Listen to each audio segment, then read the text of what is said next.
Chapter 307. Ah Shao, only you can live so optimistically. Between the two of us, I don't know who saved who. Yenron's voice was as soft as a thin thread, and gradually there was no more sound. Aran, what are you talking about? I can't hear you. Aran. Qiao Shao only realized that something was wrong after a while. Yenran was silent. He rubbed his cheek against her, but there was still no movement.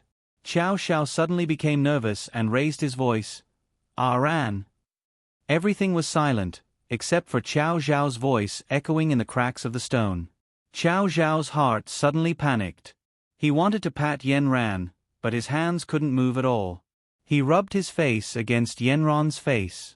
He slowly groped, forehead, eyebrows, eyes, nose. Qiao Zhao's thin lips finally found Yenron's lips. He bit her delicate lips again and again, but Yenran didn't seem to have any reaction. Qiao Zhao's heart throbbed in pain, and a huge fear drowned him like a huge wave. Qiao Shao fiercely bit Yenron's lips, but Yenran was like a puppet at his mercy, lifeless. Qiao Shao suddenly felt the taste of blood in Yenron's mouth. His heart trembled, and his tears fell uncontrollably, instantly covering his face. The salty taste spread between his lips and teeth, wrapped in a thick smell of blood, blocking Qiao Zhao's mouth. No, Yenran, you can't leave me alone, I can't live. You're so powerful, how can you be crushed? You must have been knocked unconscious. Otherwise, how could you have been knocked down so easily? You are the queen of the world of cultivation. You still have a very important mission that you have yet to accomplish. In the end, Qiao Shao cried out hoarsely. Qiao Shao suddenly clenched his fist, and his arms suddenly became thick. Under the huge pressure, he stretched forward as if in slow motion, and attacked the surrounding darkness with a mana attack. The power was so great that the whole ground shook 3 times. Qiao Shao continued to punch, but after more than 10 punches, other than shaking and loosening, there was no movement. Yenran, who was under him, still had her eyes closed and didn't react. It seemed that he couldn't smash open her mouth for a while. Qiao Shao stopped, and began to desperately suck the blood in Yenran's mouth. He didn't believe that Yenran would die, but only then did he know that there was so much blood in Yenran's throat. After sucking it into his mouth, he swallowed it directly. The taste of blood spread from his mouth to his chest, but he couldn't care about anything. He only knew that nothing could happen to Yenran. He didn't know how long had passed, but he felt that time was so long that he was about to lose all hope. Yenran, who was in his mouth, finally bounced up and down like a fish, and then violently coughed, and a large mouthful of blood was spat into Qiao Zhao's mouth. Qiao Shao directly choked, and the two of them coughed like this. However, the more Qiao Shao coughed, the more he laughed, except for the tears in his eyes that kept falling. Finally, the coughing of the two gradually stopped, and Qiao Shao gently pecked, "It's okay, it's okay." Yenran choked out a sentence after a long time. "Ah Shao, thank you for saving me again. I was stuck by a blood clot just now." "Aran, now our blood and breasts are intertwined." Yenran suddenly laughed. "We are still connected by blood and flesh." Qiao Zhao's heart finally settled back into his stomach. This day in earth almost took his life. "Aran, when we get out later, help me see if my hair has turned white from anxiety." Yenran laughed softly. "Even with white hair, you are still the most handsome Ah Shao." "Aran, we can't be bullied by others like this, we have to get out quickly. This place is like a tomb, enveloping the two of us, even breathing is difficult for me. Let's work together. I will use my spiritual power to expand to a point. You use your magical power to find a gap." "Okay." Yenran circulated the spiritual power around her body, from her dantian to the top of her head through the Ran and Du meridians. The spiritual power was as deep as the ocean, slowly rising from her Baihui point, like a large palm, pushing the rock above her head to expand outwards. Yenron's strength was still the strongest. With a speed visible to the naked eye, the sandstone's position changed, and the surrounding sandstone that was as tight as cement clearly began to loosen at this point. Qiao Shao saw that the time was right. He circulated his magical power to make his arm thicker and longer, and violently struck outwards along the soft soil. The surrounding soil rustled and fell, sliding down along the outer edge of the guard seal. Qiao Xiao saw that there was hope. It was much more effective than what he had achieved just now. Yanran was smart. She knew to concentrate her strength on a certain point. It was much more effective than his brute force, which was offset by the surrounding sand and stones. Just like this, it fully demonstrated the famous saying that men and women working together would not be tiring. One of them was responsible for finding the correct position, the other was responsible for using a hammer to strike, back and forth. They forcefully dug out a hole in the ruined mountain that was pressed into the ground. When the two of them crawled out of the hole with dusty faces, the stars in the distance just happened to drill out from the clouds, secretly watching the two of them, like indomitable giants, standing at the peak of the mountain. Yanran, how do you think we should let this Zhou Qian die? This is a grave that has already been dug for himself. How about we leave it for him? Qiao Xiao looked into the distance, licking the corner of his mouth bloodily. This can only hurt him physically. What I want is for him to redeem himself mentally. Ah Xiao, let's go, chase after him. Yanran flew down the mountain. The two of them were very fast, quickly finding the car that they had parked, speedily chasing forward, in a short while they caught up with the fleet of cars. The long fleet of cars was at least a dozen, speeding along the winding highway.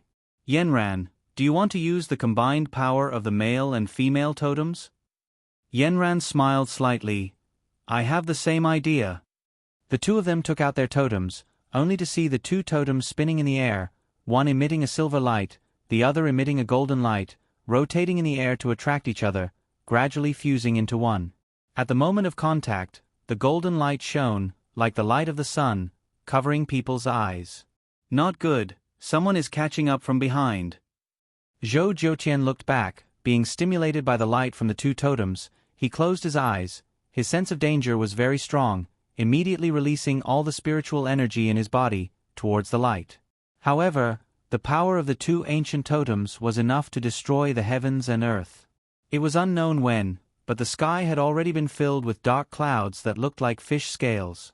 Layer upon layer, under the dual chants of Qiao Xiao and Yanran, it was as if the sky was being pressed down, enveloping a radius of 100 feet, and suddenly dropping down a few hundred feet. Seeing such a strange weather phenomenon, the people in the dozens of cars screamed as if they had seen a ghost. They picked up heavy weapons in their hands, but they didn't know where to aim. On one side was the sunlight that made them unable to open their eyes, and on the other side was the thousands of dark clouds that covered their heads. After a while, a hole appeared in the dark clouds, then was suddenly torn from the middle to the two sides. From the middle of the dark clouds, a few fist-sized lightning bolts, milky white, extended from the sky, like a whip blade, extending from the middle of the clouds. Those who were holding heavy weapons quickly hid in the cars. They did not expect the lightning to hit them through the armored cars. Pa! The sound of metal cracking, accompanied by ear-piercing screams, came from the cars. The people in the cars were very tragic. All of them were hit by the lightning. Their whole body was burnt, their hair was blown up, their skin was blackened, and they were lying in the car, lying on the ground. Because of this, the driver's steering wheel was immediately tilted, and he rolled down the highway with the car. Yanran at this time clenched her fists, her whole body trembling. Qiao Xiao knew what she was thinking, and hurriedly persuaded, Yanran, this is all caused by the totems. It has nothing to do with you. Your belief is to protect humans, I know, but for these bad people, you must not be merciful. I just think that the law should punish them, and not me, directly give them capital punishment. Yanran closed one eye. She could not bear to see all of this. At this time, Yanran's heart was like a hemp rope, and at this time, she squatted on the ground in pain. Qiao Xiao hurriedly hugged her. Yanran, this is done by me, it has nothing to do with you, please don't count it on yourself. Ha ha, this is the backlash of a cultivator, Yanran. I did not expect you to be so lucky. Buried under the ruins of the mountain, you can climb out. You are an unkillable cockroach, a stubborn rock in the world of cultivation. Unfortunately, your heart is not as hard as mine. Regardless of whether these people died because of me or not, my heart is as hard as a rock. Even if there is a backlash, I will not feel any pain. Zhou Zhouqian, you are already at death's door, why are you still so stubborn? Qiao Xiao directly commanded the totem, and a bolt of lightning struck towards Zhou Zhouqian's body. Immediately, Zhou Zhouqian's body was surrounded by rotating white waves formed by the lightning, but Zhou Zhouqian immediately resisted, and the force of the collision formed a turbulent river in the sky, directly supporting it in the sky. Boom, boom, boom. Zhou Zhouqian was indeed powerful. He stood still on the ground, and the white waves formed in the sky, layer by layer, formed a huge lotus in the air. Qiao Xiao suddenly exerted pressure, and commanded the huge lotus to fall from the sky, covering Zhou Zhouqian's body. Zhou Zhouqian was not to be outdone. He used his own spiritual power to form a large umbrella above his head, forcibly holding the lotus in the air. Qiao Xiao silently chanted in his heart, and 18 small golden and silver swords flew out from the totem, like sharp daggers, whistling towards the large umbrella, the surging spiritual power mixed with a sharp whistle, all piercing through the umbrella, and directly towards Zhou Zhouqian's face. Qiao Xiao, I did not expect you to be so powerful. I really should have crippled you long ago. Zhou Zhouqian, you bullied my family's Yanran. I still have not settled the score with you. If you want to cripple me, let's see if you have the ability to do so. Qiao Xiao waved his hand, and the 18 small swords instantly sped up, arriving in front of Zhou Zhouqian in the blink of an eye. Chapter 308. Zhou Zhouqian jumped on the spot and dodged 17 swords, but the last one still pierced through his shoulder. Zhou Zhouqian staggered. The spiritual power from the small sword quickly burned his body, and the temperature around the wound reached more than 1,000 degrees.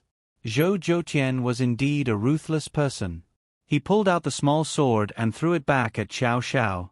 Qiao Xiao turned sideways, and the small sword circled around. Under Qiao Xiao's command, it went for Zhou Zhouqian's other shoulder. This time, it directly nailed him to the rock behind him. Yanran endured the pain in her heart and walked forward. Zhou Zhouqian, I originally thought that you were just a parasite in the cultivation world. I didn't expect you to be a traitor to the entire country. Yanran, you are very funny. You have your beliefs, and I have mine. Who is right and who is wrong? What right do you have to judge me from the moral high ground? Is your belief to be a traitor to the country? Country M has given you so many benefits that you can actually disregard the safety of the country. They gave me power and money to satisfy all my desires. Can the country do that? Zhou Zhouqian sneered and retorted. Your power and desires are above the pain of others. How many people have their families ruined because of you, and they have to wander around just to satisfy your selfish desires? Living in this world is not only for yourself, but also for the people around you to live a happy life, leading them to create a better future together. Don't you know this? Yanran angrily rebuked. You are still too naive and young. If you had suffered countless hardships like me, you would understand. Only when you stand at the peak of power can you control the life and death of others. When money is just a pile of numbers to you, then you can truly obtain freedom. You're very sad. You think you've got your rights and freedom, but where's your heart? Where's your soul? Don't you feel that you've been abandoned by everyone? The people around you have nothing but benefits. There's no friendship to speak of. You've already become a loner, but you're still complacent. No, Zhou Zhouqian shouted. Don't think that you're invincible just because you've subdued me now. I, Zhou Zhouqian, have suffered countless hardships since I was young. In order to become an ambitious person, I've always wanted to stand at the top of the world. I won't be restrained by you. He suddenly straightened his body and gathered all the spiritual power in his body into his dantian. The spiritual power in his body crazily rotated and quickly rushed to his left shoulder along his meridians. The body that was pierced by the small golden piece was instantly plated with a layer of black armor, and the blood stopped flowing. Yanran couldn't help but be shocked. Why is your spiritual power black? Black. Only black spiritual energy can allow you to reach the top of the world. Only black spiritual energy can allow you to break through to the void stage. Yanran, you can't beat me. After he finished speaking, a majestic force was pushed out from his palms, forcing Yanran back dozens of steps. Yanran immediately formed a vortex with her spiritual energy from Zhou Zhouqian's hands and continuously sucked it into her body. You've actually learned the spiritual absorption technique from the Hibiscus Manual. Zhou Zhoutian was extremely shocked. No wonder Elder Yi was defeated by you. So that's how it is. But you're in front of me. So what if you have the hibiscus manual? The surging spiritual energy pressed down on Yanran like a mountain. Yanran was already on one knee from the pressure, but she still straightened her back and resisted with all her might. When Xiao Xiao saw this, he immediately used the guard hand seal to protect the two of them. With a burst of spiritual energy, his arm instantly became longer and thicker, aiming straight for Zhou Zhoutian's face. Child's play. Zhou Zhoutian gently waved his arm and flipped his palm, blocking Xiao Xiao's fist. Then, with a twist, Xiao Xiao's entire body spun 360 degrees in the air along with his arm before landing with a thud. Yanran finally knew that Zhou Zhoutian was the strongest opponent she had ever met. However, a strong belief supported her. She also used her spiritual energy to fight with Zhou Zhoutian.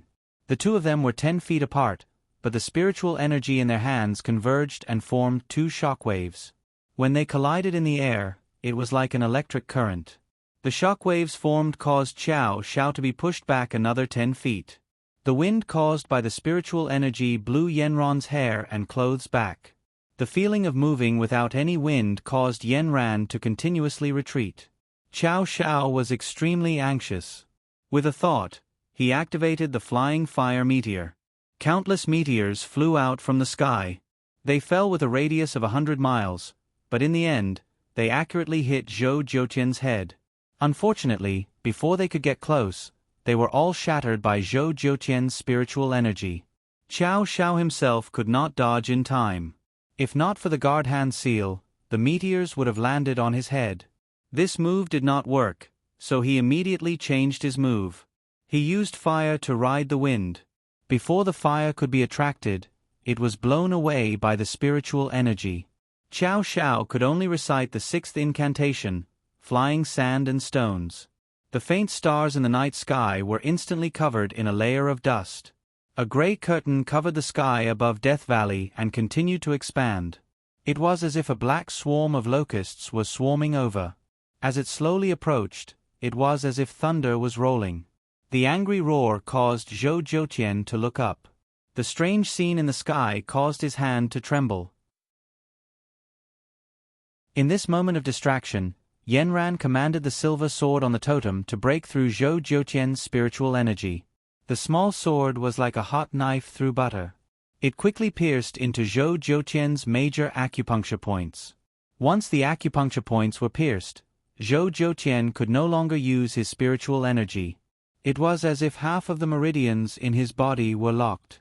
He could only gasp for breath on the ground. The flying sand and stones commanded by Xiao Xiao was like a spinning whip. It continued to grow thicker and wider. Finally, it formed a tornado. It swept Zhou Zhoutian up from the ground and threw him high into the sky. The sand and stones in the sky danced wildly with Zhou Zhoutian in the sky. Yanran and Xiao Xiao could only hear his screams in the tornado. It was only after the fog had filled the sky that he fell straight to the ground. With a bang, a heavy object fell from the sky. It was naked. Its bronze skin merged with the ground in the darkness. Red and black blood flowed out from 9 parts of its body. In his dantian, the small silver sword had turned his dantian into a black hole. Xiao Xiao quickly went forward and covered Yanran's eyes. "Aran, you can't look at this. You'll get an eye ache." Yanran glared at him and was about to walk forward. Xiao Xiao was 1 step ahead of her. He tore off a piece of clothing from the corpse and covered Zhou Zhoutian's body. Yanran placed her hand on Zhou Zhoutian's pulse and noticed that he was still breathing. Yanran's qi flowed into his meridians until it reached his dantian. Then, her qi came out from the black hole in his dantian and disappeared without a trace. "Even if you defeat me, Yanran, you won't be any better. Every full moon, the pain of the backlash will make you wish you were dead. Slowly, you will become like me. As long as one reaches the great void stage and above, the greater the power in one's body, the greater the backlash. You will be the next me, ha ha ha ha ha." Zhou Zhoutian's weak voice rang out, but as he spoke, he became more and more deranged. Xiao Xiao went forward and slapped him. "Do you think everyone is like you? Yenran is full of righteousness. She won't be like you. Don't try to scare her with such words. I'm scaring her? I'm a living example. Originally, I was the same as him, but ever since I did something bad, I couldn't control the backlash in my heart. I could only do other bad things to harden my heart. After hardening my heart, I won't feel the pain of the backlash anymore. I'm her example. Don't be happy too early. Zhou Zhouqian's voice became weaker and weaker. Qiao Xiao couldn't hear him clearly. Qiao Xiao said fiercely, even if what you said is true, I will still treat Yenran. It's not your place to worry. Treat? How? The only thing that can be treated is... Zhou Zhouqian's breath was so weak that it couldn't be heard. Qiao Xiao grabbed his collar and injected some demonic qi into his Bai Hui point. He moved closer to his ear and gave him some strength. He finished his sentence. The most noble bloodline in the demonic realm, the heart's blood. Qiao Zhao's body froze. His ear was pressed against Zhou Zhouqian's lips. He didn't move for a long time. Xiao, what did he say in the end? Yenron's voice sounded. Qiao Xiao suddenly woke up. He looked back at Yenran and revealed a big smile. Don't you know how to lip read? You blocked it. I didn't see it. Nothing much. Just some cursing. Don't take it to heart. Xiao, let's bury those people. Yenran looked at the mess on the ground. Her heart ached again. She clutched her chest and sat on a rock with difficulty. I'll do it. Yenran, you rest first. Qiao Xiao dug a hole in an open space under the road and moved all the corpses in. She then poured mud over it and found a stone to make a mark on it. After doing all this, he looked back at Yenran. He was shocked. Yenran was curled up on the ground in pain. He rushed over and picked up Yenran. He saw that Yenran's face was pale. It was like the moonlight in the sky. There was no trace of blood. Even her lips were white. Xiao, although these people helped the evildoer, they all died because of me. My heart hurts. Yenran, don't scare me. How can I feel better? Qiao Xiao was sweating. Let's go back first. We can go back as soon as possible and solve this problem. Yenran fainted after saying this. Yenran. Qiao Xiao shouted, but Yenran didn't respond. Qiao Xiao quickly carried Zhou Zhouqian and Yenran into the car and rushed back to the city. He called Little Six midway and told him about the situation here. He asked him to find a way to go back quickly. After he locked Zhou Zhouqian in the rented house, he quickly sent Yenran to the hospital. After a series of examinations, the doctor shook his head helplessly. Maybe she's too tired. Qiao Xiao grabbed the doctor's collar and roared, How is that possible? She fainted from heartache. How can she be too tired? A few nurses quickly pulled him away. Sir, don't be agitated. The doctor said that she's tired. That means she needs to rest. She'll wake up after resting. The doctor pulled his collar and waved his fist at Qiao Xiao. Don't show off your affection to me. I have a wife too. Qiao Xiao also knew that he was being impulsive. I'm sorry, doctor. I was too anxious. After staying in the hospital for a day and a night, Yenran woke up. The first thing she asked Qiao Xiao was, Where's Zhou Zhouqian?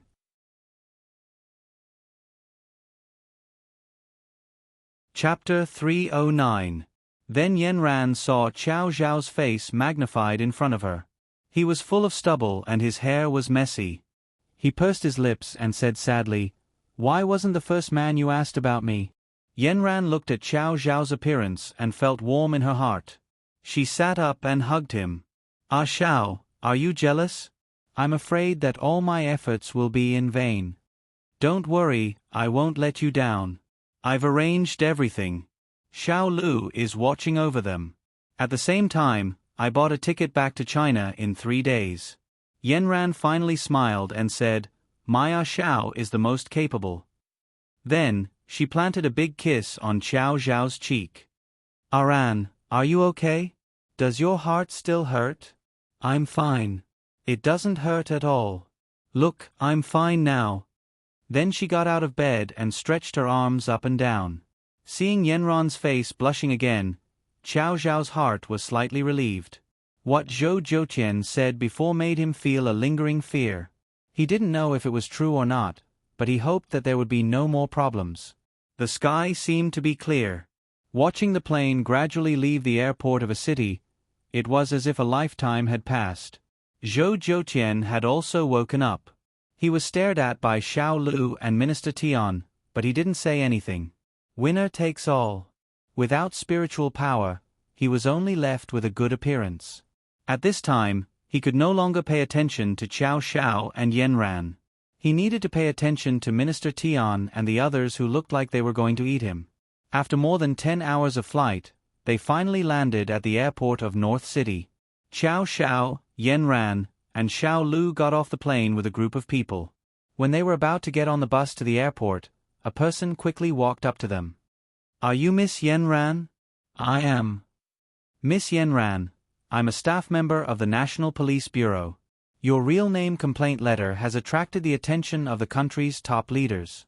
They sent us to welcome you back to the country and arrest the criminals." The person directly handed over his identification. Yanran was very surprised. She didn't expect that everything in the country would go so smoothly while she was abroad. At this time, 2 groups of soldiers walked over in formation.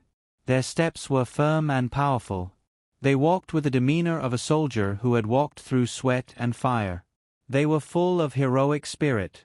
Their eyes were like sharp blades as they stared at the people behind Qiao Xiao and Yanran. "Miss Yanran, thank you very much for escorting the biggest hidden danger to our country. We will carefully investigate and interrogate according to the contents of the report letter. I wonder if you would be willing to cooperate with us in our investigation." "Of course, I will cooperate fully. But I want to go home first. I still have a lot of things to deal with. Can I come back in a few days?" "Of course." Qiao Xiao was very happy with Yanran's decision. He had been wanting to go home for a long time. After saying that, the leader waved his hand and took Zhou Zhouqian away. At the same time, Department Head Tian's people followed them. "Yanran, a big stone in your heart has finally been lifted. Now that everything is done, what are your plans?" Qiao Xiao hugged Yanran and walked towards the exit of the airport. "What do you think?" "My boyfriend, I want to understand the recent developments of the cultivation world. Then, should we give ourselves a good vacation?" Yanran turned her head and said playfully to Qiao Xiao. This was what Qiao Xiao wanted. He suddenly hugged Yanran and spun around. "My goddess, you are finally willing to accompany me." Although their bodies were very tired, their minds were finally relaxed. The 2 of them walked out of the departure hall chatting and laughing. However, they didn't expect that the 2 of them would be immediately interrupted by a group of fans. The paparazzi who heard the news didn't let them go either. They took pictures everywhere. "Excuse me, Qiao Xiao, did you go on your honeymoon? Is this your girlfriend?" "Qiao Xiao, did you just come back from Country M? I heard that you went to shoot a variety show and came back late. Is it because of your girlfriend?" "Qiao Xiao, do you have any plans to get married? Has the wedding date been set?" A series of questions blocked Qiao Xiao and Yanran at the entrance of the airport. Looking at the expectant eyes of more and more fans, Qiao Xiao cleared his throat and directly hugged Yanran into his arms and announced to everyone, "This is my goddess. We are expected to get married next year. When the time comes, I will invite everyone to the wedding banquet. Those who are willing to come and watch the ceremony, please don't miss it. Also, my goddess is not from the entertainment industry. Please respect our privacy and don't disturb her private life. By the way, I would like to inform everyone that my variety show Extreme Fog in Country M has been successfully recorded. I heard that it will be broadcast soon. I also hope that everyone can watch it. I will bring more and better programs for my fans and make your days with me more exciting." All the fans at the scene cheered, and Qiao Xiao also took photos with the fans very generously. However, Yanran shook her head and walked to the side. Looking at Qiao Zhao's dazzling brilliance, Yanran smiled with satisfaction. Looking at the endless questions from the reporters who had eaten this shocking news, Some of the fans had tears on their faces, and some were jumping for joy. Soon, Xiao Xiao and Yen Ran couldn't smile anymore. The hall of the airport had caused a traffic jam. The airport security directly came forward to drive them away. What's wrong with being a celebrity? Can a celebrity not follow the traffic rules? You can't cause a group incident here. Hurry up and leave. The fans immediately became agitated and vowed to protect Xiao Xiao's interests. Xiao Xiao quickly stopped the fans. The two of them were led to the exit by the security guard. Finally, they saw Uncle Wu's white hair looking at them with joy. On the same day, the entire internet exploded. Weibo was completely paralyzed. Those crying programmers desperately tried to repair it. It took 10 minutes for it to return to normal.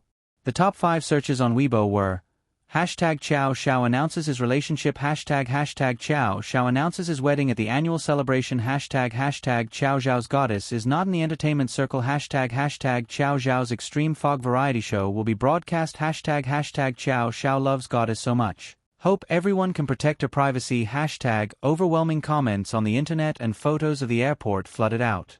Those who knew Xiao Xiao and those who didn't know Xiao Xiao all knew him from today onwards. All the headlines were dominated by Xiao Xiao. This dazzling young man slowly walked into thousands of households from the very beginning of the mineral water commercial. A movie made him instantly enter the mainstream circle of stars. Unexpectedly, his hottest topic was the official announcement at the airport.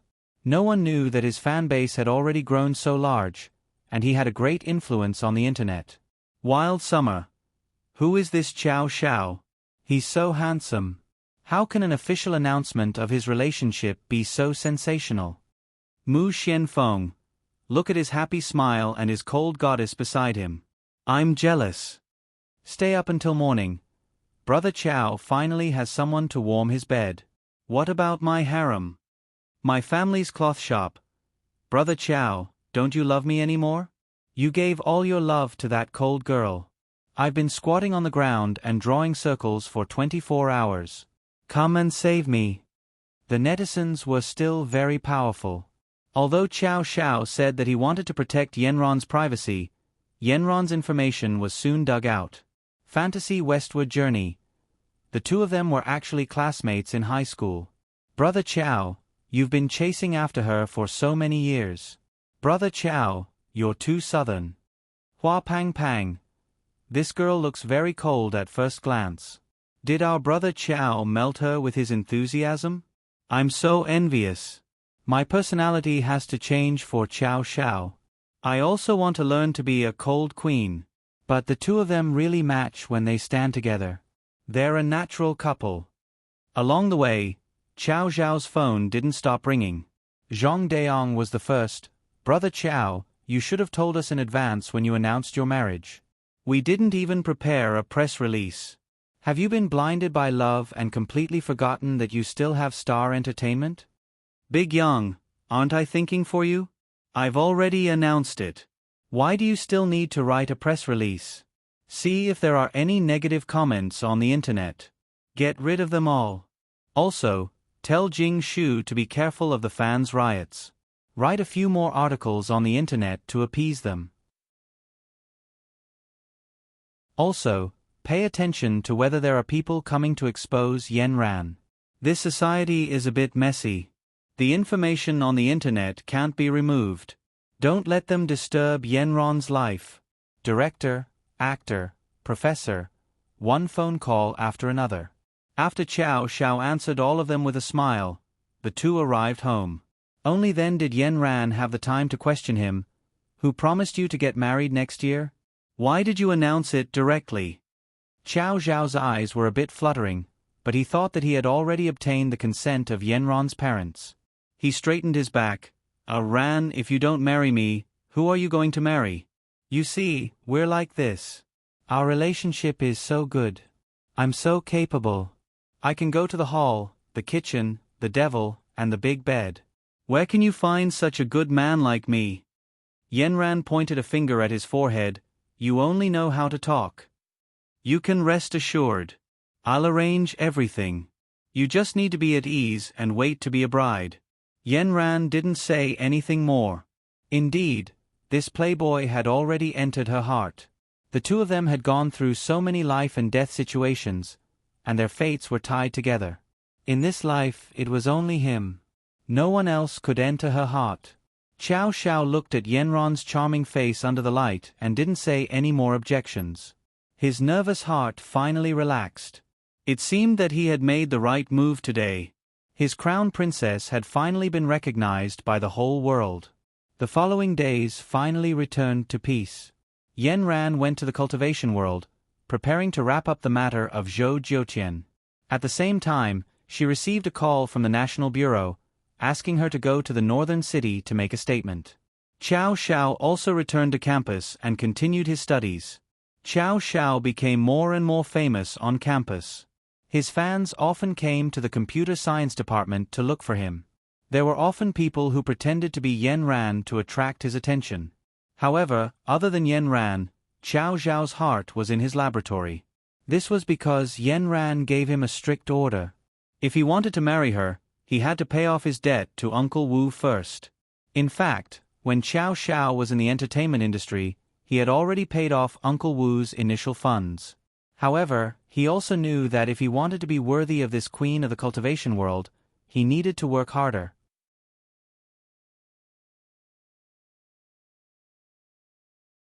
Chapter 310. Through this period of hacking practice, Xiao Xiao wrote his practice into a paper and handed it to Professor He on how to improve network defense. He summarized the various firewalls he encountered during this period of time and summarized his own cracking methods one by one. From theory to practice, a thick paper of hundreds of pages was formed. His purpose was actually to produce a new product for his Star Sky Technology Entertainment Company, a set of the most solid network defense system. He didn't expect that the greatest value of this product would be discovered by Professor He. He had long known that Xiao Xiao was a talent, but he didn't expect that his research results had long been ahead of the most cutting-edge technology in the country. It was already a leap forward internationally. Professor He reintegrated and packaged it and encouraged Xiao Xiao to apply for a patent for this technology. When Star Entertainment Company got the patent for version 1.0, Professor He said excitedly, "Xiao Xiao, do you know? This is a leap forward. Your research can improve the domestic network defense level by more than one level. Making money is only secondary. Your contribution to the country is immeasurable. I have long said that you are a treasure, and I was not wrong about you." Professor He was so excited that tears flowed down his old face. He patted Xiao Xiao's shoulder and choked with sobs. "You are my student, and I am proud of you." Xiao Xiao touched his nose. He actually just wanted to earn enough money for his wife. He didn't have any ideals or pursuits, but when Yen-ran told him that he would make money to support his family in the future, he found a new motivation.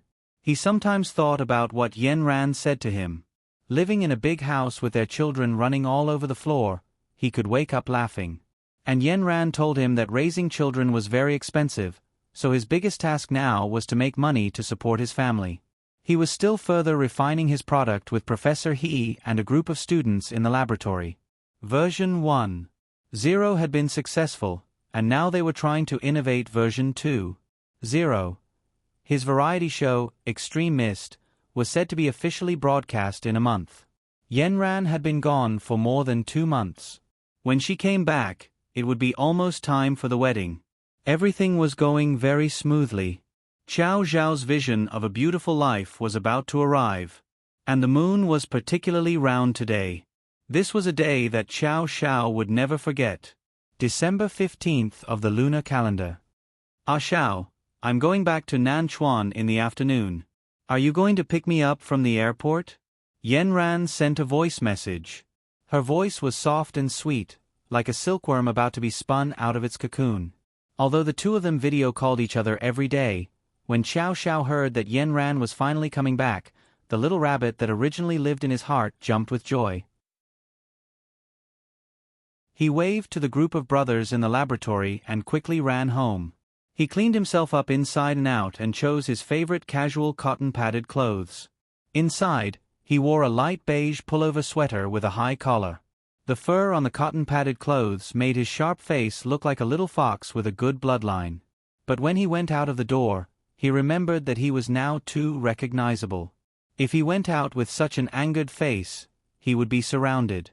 He had to wrap an oversized black scarf, wear a black mask and hat, dress up like Grandmother Wolf, and then hold 999 roses in his hand and drive to the airport. When he arrived, he found that the plane was actually late. It turned out that the northern city was foggy. He looked at Nanchuan's sunny and beautiful day and sighed. Everything was good in his hometown. He stuffed himself in the car and didn't dare to come out. There were several paparazzi that he was familiar with all year round squatting at the airport. If he was discovered today, it was estimated that Yen Ran and he would be an hour late. He directly sent a WeChat message to Yen Ran, telling her to wait for him in a parking lot and to come directly. In the end, he was bored and browsed the news. Extreme Fog had already arranged the schedule. Now Star Entertainment, the director, and the investors were vigorously promoting it. As a second season of interactive crossover drama, it was quite anticipated. There were already a few behind-the-scenes photos of the show that had been posted online, whetting the audience's appetite. The picturesque colorful rocks in Death Valley, the Joshua tree that stood guard like a soldier, the simple factory, and the gold-digging sand piles. Everything seemed to have happened yesterday. If the directors knew what happened in Death Valley later on, they would probably find it hard to believe.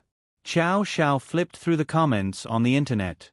Most of them liked him, but since his official announcement, he still lost some fans, but he was willing to endure. In this boring moment, someone knocked on the window. Chow Xiao looked and saw Yen Ran carrying a box and standing in front of his car with a smile. He jumped out of the driver's seat in surprise and gave Yen Ran a big hug. He held her little face and kissed her fiercely. At the same time, he heard the sound of a photo being taken. Chow Xiao looked back and saw the familiar paparazzi squatting beside his car. He had to say, "Hello, my goddess is back." The paparazzi saw that there was no hope. It turned out to be the original wife, so he just took a few photos and left. Xiao, it seems that if you have any new situation in the future, I will know from the internet. These paparazzi's daily task was to keep an eye on him. Chow Xiao was a little helpless. You still can't offend him. Some people really know how to make groundless accusations. If it wasn't for you today, I don't know what kind of long article would be written to criticize me. Yen Ran got in the car and sat beside Chow Xiao. Her left hand reached out and touched Chow Xiao's knee. Chow Xiao was happy. It seemed that his Yen Ran also missed him. How did it go? Did Zhou Zhoutian confess to everything? He has to confess even if he doesn't want to. The evidence is there and he can't deny it. Now we just have to wait for the final judgment. It should be the death penalty. Xiao, I've been appointed to replace Zhou Zhoutian. Yen Ran smiled and looked at Chow Xiao. Her eyes were full of stars and the afterglow of the setting sun was tempered in her eyes. Chow Xiao was sincerely happy for Yen Ran. Ran, you're amazing. You've truly become the queen of the cultivation world. I must celebrate for you today. Yen Ran also smiled contentedly. She was sharing the best news with the person she loved the most right away. Her years of hard work had finally become a reality. When she received the appointment letter from Minister Tian, she finally smiled happily as she looked at the gold-plated words on the letter of appointment. Xiao, I feel that the burden on my shoulders has become heavier. I might have less time to accompany you. Please don't blame me. Yen Ran said sincerely to Chow Xiao. Chow Xiao sighed in his heart. In fact, he had already mentally prepared himself. After falling in love with such a person, they were destined to spend less time together. He didn't directly answer Yen Ran's question. Instead, he said mischievously, "In any case, you have to remember that you can only have me as your imperial husband in your harem." Yen Ran smiled and leaned over to kiss Chow Xiao on the cheek. "Aha, my imperial husband, this queen will remember." The two of them were talking intimately when suddenly, a series of ear-piercing breaking sounds came one after another. Then, the banging sounds made Chow Xiao subconsciously slam on the brakes. Then, he felt a sudden strong force pushing their car forward. The sudden collision caught Xiao Xiao and Yanran off guard. When the two of them used their devil chi and spirit chi to stabilize the car, the front of the car still hit the small car in front of them. Yanran and Xiao Xiao's car became a sandwich biscuit. Because the force was too great and the speed was too fast, the airbags in the car quickly popped out and wrapped around the two of them.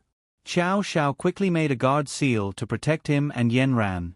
The whole car bounced up and down a few times like a spring.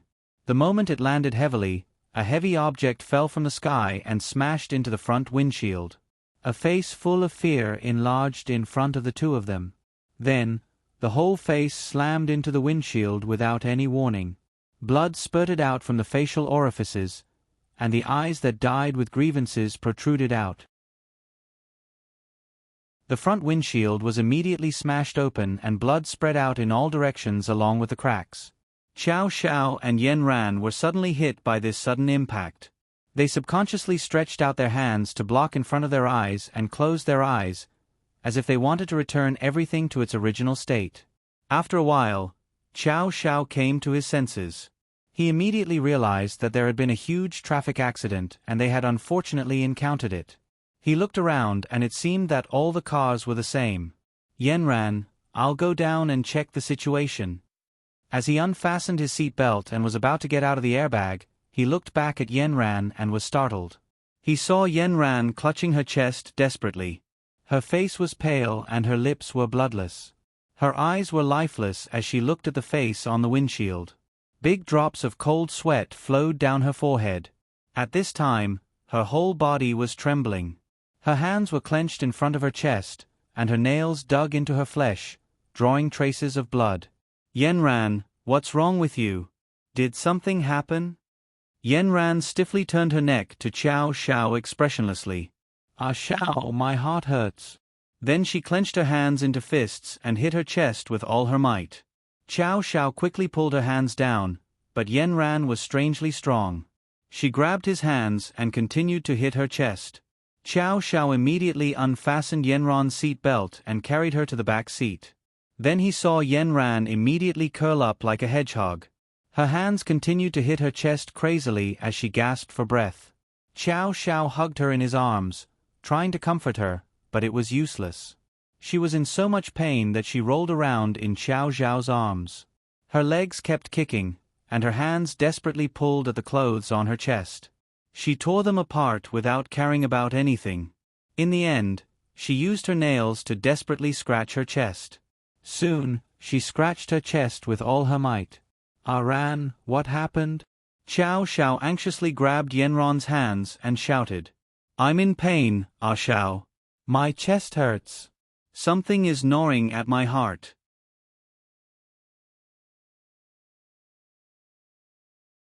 Chapter 3:11. Xiao Xiao had no choice but to tie Yanran up with an invisible rope. Then, he held her in his arms and soothed her chest with his devil energy. He was not in the mood to care about the large-scale car accident. He only knew that there were people walking around his car. Many people were taking pictures of the front window of their car. Because their car's anti-peeping function was very good, the side windows could not see inside. However, there were still many people curiously looking in from the front windshield. Xiao Xiao directly put up the partition of the back seat to block everyone's view. He focused on healing Yanran. He vaguely knew what was going on. When they captured Zhou Jiuqian, Yanran suffered a backlash and fell into a coma for a day and a night. The doctor did not find anything wrong with her. After Yanran woke up, she was full of energy again. Later, on the 15th of every lunar calendar, Xiao Xiao would specially call Yanran to secretly check if she was okay. However, on that day for 2 consecutive months, Yanran would say that she was busy with work and hang up on Xiao Xiao. Xiao Xiao became more and more worried. Today, when he saw it with his own eyes, he realized that the situation was very serious. Yanran was stimulated by the corpse and acted up again in advance. Gradually, the devil energy seemed to work. Yanran fell into a deep sleep in the back seat. Xiao Xiao was sweating all over at this time. He did not know whether it was because of the heat or because he was anxious. It was not until someone knocked on the window of the car next to him that he came back to his senses. The traffic police came. He got out of the car and cooperated with them to take a statement. Many people at the scene recognized him and wanted to take pictures with him. However, Chow Xiao was not in the mood at all.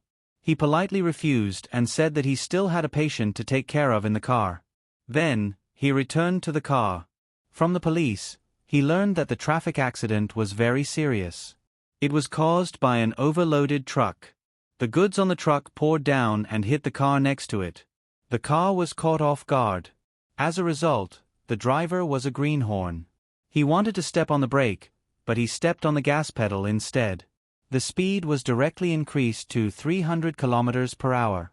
The huge force of the impact sent more than a dozen cars in front of him flying. The worst thing was that the door of a car was not locked. The people inside were directly knocked out. One of them was so unlucky that he hit Xiao Zhao's car. Yanron's body must have been triggered by the death of this person. Xiao Xiao took out his phone and looked at it. It was December 30th on the Gregorian calendar and December 15th on the Gregorian calendar. It was not suitable for traveling. He pressed the space between his eyebrows and returned to the car. He continued to hold Yanran and waited for the traffic to resume. His car was not very bad. After all, it was a top-notch car that had been processed. Although it looked a little scary after the crash, the basic functions were not lost. When the police asked him if he wanted to go directly to the repair shop, Xiao Xiao directly refused. He looked at Yanran worriedly, walked back to the driver's seat, and drove the car home. Uncle Wu looked at Xiao Xiao directly carrying Yanran back and asked worriedly, "Young master, what's wrong with Miss Yanran?" "I don't know how to explain this matter. It's even more mysterious than the devil world. When we caught the big boss of the cultivation world, he said that if people above the virtualization stage killed people who were not from the cultivation world, they would suffer a backlash every full moon." Yanran had suffered a backlash once before, and it seems to have acted up again today. Uncle Wu lowered his head and thought for a moment. Then, he suddenly raised his head and widened his eyes. "Is this a kind of curse?" When Xiao Xiao heard that Uncle Wu actually knew, he said happily, "Yes, it's a kind of curse. Is there any way to solve it?" Uncle Wu stared at Xiao Xiao for a long time, then looked at Yanran. Then, he shook his head and walked away. Uncle Wu, if you know, just tell me." Xiao Xiao chased after Uncle Wu all the way to the storage room on the second floor. Uncle Wu went directly to the huge bookshelf and took down a thin book from the top shelf. "There are some difficult and complicated diseases in here. I think I've seen similar symptoms before." Uncle Wu handed the book to Xiao Xiao. Xiao Xiao was overjoyed when he heard this. He quickly sat down and quickly flipped through the book. There were more than 10 kinds of curses in there, and Yanron's situation was very similar to one of them. It said that this curse was created during the war between the demon realm and the god realm hundreds of thousands of years ago. After the demon realm was defeated, the god realm was worried that they would further harm the 6 realms in the future, so they cursed them. This kind of curse didn't work on people with low cultivation. It was specifically targeted at people from the demon realm who had very high cultivation. This was because the higher the cultivation, the greater the damage caused, and the greater the possibility of harming the 6 realms. Seeing this, Xiao Xiao raised his head and looked at Uncle Wu in confusion. "This curse is targeted at people from the demon realm. Why is it confirmed on Yanran?" "Young master, didn't you say that Yanran was practicing the hibiscus score?" The hibiscus score is a sacred object of the demon realm. It's a treasure passed down in their family since ancient times. This proves that they must have a very deep relationship with the demon realm. Maybe, like you, their ancestors crossed over from the demon realm to the human world. When Xiao Xiao heard this, he nodded thoughtfully. That is to say, it's possible that Yanran is a descendant of the demon realm. No wonder her aura and mine are so compatible. He continued to read. The root of the problem was found, but the book didn't mention a word about how to remove this kind of curse. "Uncle Wu, you're an old man in the demon realm. Have you heard of a way to remove this kind of curse?" I've only heard that only the Demon King can remove it because the Demon King is extremely powerful. Uncle Wu, can we bring Yenran back to the demon realm and let father save her? This refers to the former Demon King, not your current father. Then what should we do? Is there no other way? Uncle Wu glanced at Xiao Xiao again and lowered his head. Uncle Wu, do you think it's possible? Xiao Xiao looked into Uncle Wu's eyes and asked word by word. Last time, the cultivator told me that the most precious blood in the demon realm, the heart's blood, can remove the curse. Uncle Wu suddenly looked up. Young master, don't even think about it. If we take your heart's blood, you'll lose your life. It's just a little blood. You can think of a way to save me. Your Highness, I'm not that powerful. I can take care of your daily needs, but I can't heal your heart. You really can't. Uncle Wu shook his head. Xiao Xiao didn't say anything else. He lowered his head and continued to flip through the book. Uncle Wu, I'll study it here. You can leave first. Before Uncle Wu left, he emphasized to Xiao Xiao again. Young master, don't do anything stupid. Without you, Miss Yenran won't be happy. After Uncle Wu left, Xiao Xiao closed the book and sat on the chair with his eyes closed. Xiao Xiao, don't do anything stupid. Kong Ming and Kong Xiaoming also jumped out. No one can save you. The ancient books say that if the heart's blood is gone, your life will disappear. Then what do you think Yenran should do? Do you want her to become another Zhou Jiutian? Then wouldn't Yenran die of pain? There must be a way. Let's think about it. Kong Ming and Kong Xiaoming sat cross-legged in the bracelet. This was the biggest problem they had encountered. Xiao Xiao jumped up from the chair. Since the curse was targeted at the people from the demonic realm, there must be a solution in the books from the demonic realm. If it wasn't in this book, there might be a solution in other books. He found all the books from the demonic realm and ordered the tadpoles in his mind to comb through them. He needed to find all the books that had something to do with the curse. He spent a whole 3 hours sorting out all the solutions to the curse. There were a total of 30 solutions. 29 of them pointed to the Demon King, and one of them was to transfer the curse to himself. Found it, found it. Xiao Xiao jumped up excitedly. Kong Ming, Kong Xiaoming, look, you can transfer it to me. Yenran can be saved. Kong Ming looked at him like an idiot. And then Yenran will be fine. Kong Xiaoming gritted his teeth. I mean, then what? I'm the prince of the demonic realm. What am I afraid of? This kind of curse has landed on your body. Your cultivation is not low. Do you think you can withstand it? Kong Xiaoming questioned. If Yenran can withstand it, then so can I. Xiao Xiao was suddenly filled with fighting spirit. He began to carefully study the method of transferring the curse. However, after he finished reading, his body suddenly stiffened and he looked towards the room where Yenran was. It was a long story with a total of 5 pages. In summary, there were only 2 words. Sex on the night of the full moon. And at the most critical moment, the person who was transferred needed to use the devil chi to directly possess the body, take out the curse from the person's chest, and put it into his own chest. However, the possession was very painful. The person who was being possessed had to be fixed in place, and it was best if he fainted. Xiao Xiao understood. No matter what, he could not avoid the knife in his chest. However, taking the blood from his heart would kill him. The transfer of the curse would only make him feel pain every full moon. Xiao Xiao made up his mind. He couldn't bear to see Yenran in so much pain. He was a man, and he should bear what he had to bear. He had suffered a lot of these sufferings, and this one didn't matter. Wasn't it just once a month? In the future, when Yenran felt uncomfortable every month, he would accompany her. Yenran would have to bear his children in the future. Her suffering would not be any less than his. She also had the entire cultivation world to manage. What if she did not have a healthy body? After making up his mind, Xiao Zhao's heart suddenly cleared up. The original haze seemed to have been blown away by the wind. Half of it did not leave behind a trace of shadow. He told his plan to Kong Ming and Kong Xiaoming. The two of them opened their mouths wide. They were speechless at Xiao Zhao's strange idea. Do you think this curse is so easy to break? Aren't you afraid that you will become Zhou Jiutian? I can't change. I'm not as ambitious as him.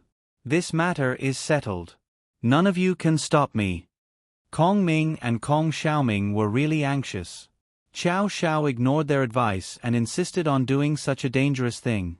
The two of them were so anxious that they walked around in the bracelet like ants on a hot pan.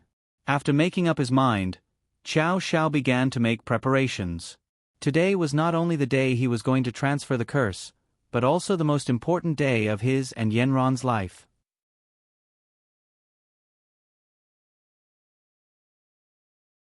Chapter 3:12. Aran, wake up, it's time to eat. Xiao Xiao gently shook Yanran as he leaned over and intimately rubbed Yanron's face like a small animal. Yanron's drowsy mind was awakened by the gentle words beside her ear. She weakly opened her eyes and looked at Xiao Xiao before closing them again. Ah Xiao, I'm so tired, can you let me sleep for a while? Aran, you can't sleep anymore. There's something important to do in a while.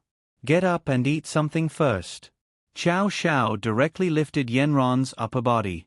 Yanran, who had no strength in her arms, weakly leaned into Xiao Zhao's embrace. Aran, is your backlash this serious every time? Why didn't you tell me before? Yanran guiltily pulled the corner of her mouth and said very softly, It wasn't this serious before, it's just that I can't seem to use my spiritual energy. But I scared you today. I was triggered by the person who hit the window. I'm sorry for making you worry. I was originally planning to spend New Year's with you. Xiao Xiao looked at Yanran and his heart ached. How long will it last for the first 2 months?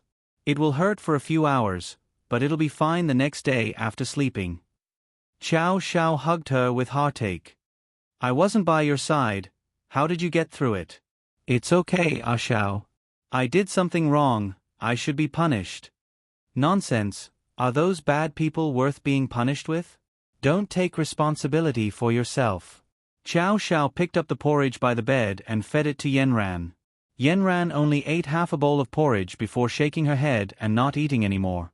She closed her eyes and wanted to lie down. Xiao Xiao stopped her and said solemnly, Aran, there's something very important that we have to do today. No matter how tired you are, you have to finish it with me. Yanran opened her eyes in confusion and said weakly, What is it? Why didn't you tell me before? I didn't tell you before because I wanted to give you a surprise. Today is the most suitable day for a wedding in our devil realm. If you miss today, you'll have to wait another 10 years. Yanran sat up straight. Really? Ah Xiao, I'm not prepared for such a big event at all. Besides, didn't you say that we're only going to get married next year? Next year is the big wedding in the human world, but today, we have to complete the big wedding in the devil realm, so that my father and mother can witness our wedding. This is the only time when the human world and the devil realm communicate with each other on a full moon. Sorry, Ah Xiao, I didn't know at all. You should have told me earlier, Yanran said with a bitter smile. Look at my mental state today. Won't your father and mother laugh at me? Xiao Zhao's mouth was full of nonsense, just to gain Yanran's trust. Aran, don't belittle yourself, except for your spirit, everything else is very good. I've already prepared your wedding dress. As long as we officially get married tonight, they will be able to see it. I just want to ask you now, are you willing to marry me? After asking this question, Xiao Zhao's heart trembled. Although he said that tonight was to take over her body, it was indeed what Xiao Xiao wanted. Yanran sat up straight under Xiao Zhao's gaze, her hands kept tidying up her hair, and 2 blushes appeared on her pale face. She pulled the quilt tightly on her body, her hands were already clenched into fists, and her cute little head cautiously nodded. Ah Xiao, I'm willing. Xiao Zhao's heart finally relaxed. No matter what happened later, this was his and Yanran's promise in this lifetime. Xiao Xiao took out the Devil Realm wedding dress that he had prepared long ago, 2 sets of red and gold inlaid formal dress for the Crown Prince and Crown Princess, embroidered with the most precious golden peacock thread, full of dragons and phoenixes. Yenran, actually, I've let you down. Originally, in the Devil Realm, there would be many people to serve you, and there would also be very experienced nannies to help you dress up, but we're not in the Devil Realm today, so everything can only be simplified, but I promise that when you get married in the human world, I'll make up for the grandest wedding. Today, let me take your place, okay? Yenran looked at Xiao Zhao's affectionate eyes, and a little bit of tears flowed out of her eyes. At this time, Uncle Wu brought in a plate, and on the plate was an exquisite phoenix crown, with a phoenix spreading its wings and soaring domineeringly, as if it wanted to soar into the sky. The heavy wedding dress under the phoenix crown burned Yenron's heart like a flame, and a spirit-like magic surged from the bottom of her heart, and the original feeling of powerlessness suddenly became much better. Xiao Xiao personally unfolded the wedding dress and put it on Yenran. The wedding dress was like fire, and the phoenix crown was like a wedding dress. A burst of gasps came from Kong Ming and Kong Xiaoming in the bracelet. This wedding dress is really beautiful. The fiery red was like the morning sun, and the golden light was as brilliant as starlight. The long tail of the dress dragged on the ground, swaying gently with Yenron's steps. The wedding dress was made to fit her very well, and from the back, one could clearly see Yenron's curves, which were perfect. The wedding dress tightly clung to the lines of her body, and at the waist, there were cloud-like folds of brocade, and then suddenly released a wide hemline of the dress, which was embellished with star-like jade, and the folds were shining. Xiao Xiao picked up a comb from the tray and read out the words of the Devil Realm nanny that the little tadpoles found for him temporarily when combing his hair. 1 comb to the head, wealth and wealth are not to be worried. 2 comb to the head, no illness and no worries. 3 comb to the head, more children and more longevity. Another comb to the tail, and raise the case to the eyebrows. 2 comb to the tail, and fly together. 3 comb to the tail, and tie the heart with a heart forever. After combing the hair, Xiao Xiao was ready to put on makeup for Yenran, but suddenly he saw that Yenron's face was already full of tears.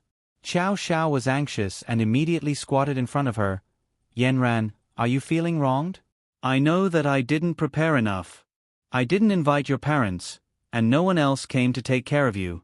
Do you feel wronged? But Yenran kept shaking her head, tears flying everywhere. No, Xiao, I'm touched. We've been together for so many years, and how many times have we gone through life and death? Finally, we're together today. I don't care about the formalities you said at all. As long as you're here, everything is enough. Silly girl, don't cry. I really feel wronged. It's all my fault for making you cry on your wedding night. After saying that, he was about to slap his own face. Yenran hurriedly grabbed his hand. Xiao, I really don't blame you at all. Your Devil Realm has its own customs, and I respect them. It's unfilial of me to not personally serve tea to your parents. It's also unfilial of me to not be able to serve them in the future. So tonight, everything will be according to your customs. I have no objections. What a good girl. If my father and mother heard that their daughter-in-law was so good, they would definitely not be able to sleep at night.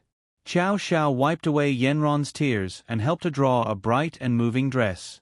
Finally, after putting the phoenix crown on Yenron's head, it was like a finishing touch that made Yenran look radiant. She looked at Xiao Zhao's eyes, and her heart was like a deer in the headlights. She immediately lowered her eyebrows and looked shy. But in Xiao Zhao's eyes, Yenran was really as beautiful as a king's, as beautiful as a princess, as beautiful as an orchid, so beautiful that it made Xiao Zhao's eyes stare straight. Xiao, everything depends on the two of us today. Let me also put on your dress for you. Xiao Zhao's dress, from the design of the collar to the front to the belt, the color, the gloss, and the contrast of the material were all very textured. Yenran could see that it was the design of an ancient royal dress. The personalized jade inlaid at the waist was grand and formal, setting off Xiao Zhao's golden ratio figure and flawless handsome face. It perfectly reflected the Devil Crown Prince's exquisite figure and elegant temperament. When Yenran put the last bit of lip gloss on Xiao Zhao's thin lips, her hand was already trembling. Her face was as red as the morning sun and the temperature in the air was rising. She already did not dare to look directly into Xiao Zhao's eyes. Your Highness the Crown Prince, Crown Princess, the auspicious hour has arrived. Please come downstairs to pay your respects." The two newlyweds held hands as Chow Chow supported the weak Yenran downstairs. Yenran looked at the wedding hall that Uncle Wu had already prepared and felt as if she really had come to the demon world. All the furniture had been wrapped in red and the entire hall had become a sea of red lanterns. Yenran looked through the tassels that covered half of her face at the portrait of the demon lord and empress mother in the center and the red silk on the table. Only then did she truly experience the reality of a wedding. Chow Chow and Yenran each held the two ends of the red silk and stood facing each other. Uncle Wu called out, "First bow to the heavens and earth." The two piously bowed to the door. Second bow to the parents. The two directly bowed to the portrait of the demon lord and empress mother. Husband and wife bowed to each other. The two held the red silk and solemnly bowed to each other, making their promises. "The ceremony is complete. Send them to the bridal chamber." With Uncle Wu's call, the wedding ceremony officially ended. After the two returned upstairs, Yenran found that their bridal chamber was in another large room that had not been used before. The room had already been completely refurbished. As if by magic, Uncle Wu turned on the switch and the lanterns fell from the sky. The large red candlesticks on the table burned brightly. There were 8 plates of snacks, a jug of wine, and 2 exquisite wine cups on the table. The most conspicuous thing in the bridal chamber was the large bed that was 5 meters wide. At this time, the embroidered silk quilt was covered with red dates, peanuts, longans, and lotus seeds, forming a large heart-shaped circle with the meaning of early birth of a child. Uncle Wu had Chow Chow pick up a dumpling for Yenran to try. Yenran took a bite and immediately felt that something was wrong. Chow Chow softly asked, "Is it raw? Raw or not?" Yenran stuck out her tongue. "Raw." After saying this, she reacted and her face immediately turned red. On the side, Uncle Wu smiled and nodded his head. After Uncle Wu filled the 2 wine cups, he left the bridal chamber and left the room for the newlyweds. "Aran, thank you. For my father and mother, I've wronged you. Let me give you a toast. From now on, you are my wife." Looking at Chow Zhao's meticulous preparations, Yenran's eyes were already covered with a layer of mist. At this time, under the illumination of the candlelight, her watery eyes sparkled brightly. The two of them hooked their hands and leaned their heads against each other as they drank the cross-cupped wine that symbolized their love. After the two finished drinking, Chow Chow took a pair of scissors from the table and cut a bunch of his hair. He also cut a bunch of Yenron's hair. He tied the 2 strands of hair together and placed them in a pre-prepared sachet. Then he placed it close to his heart. He took Yenran into his arms and softly said to her, "Aran, my wife, I hereby swear that I will never betray you."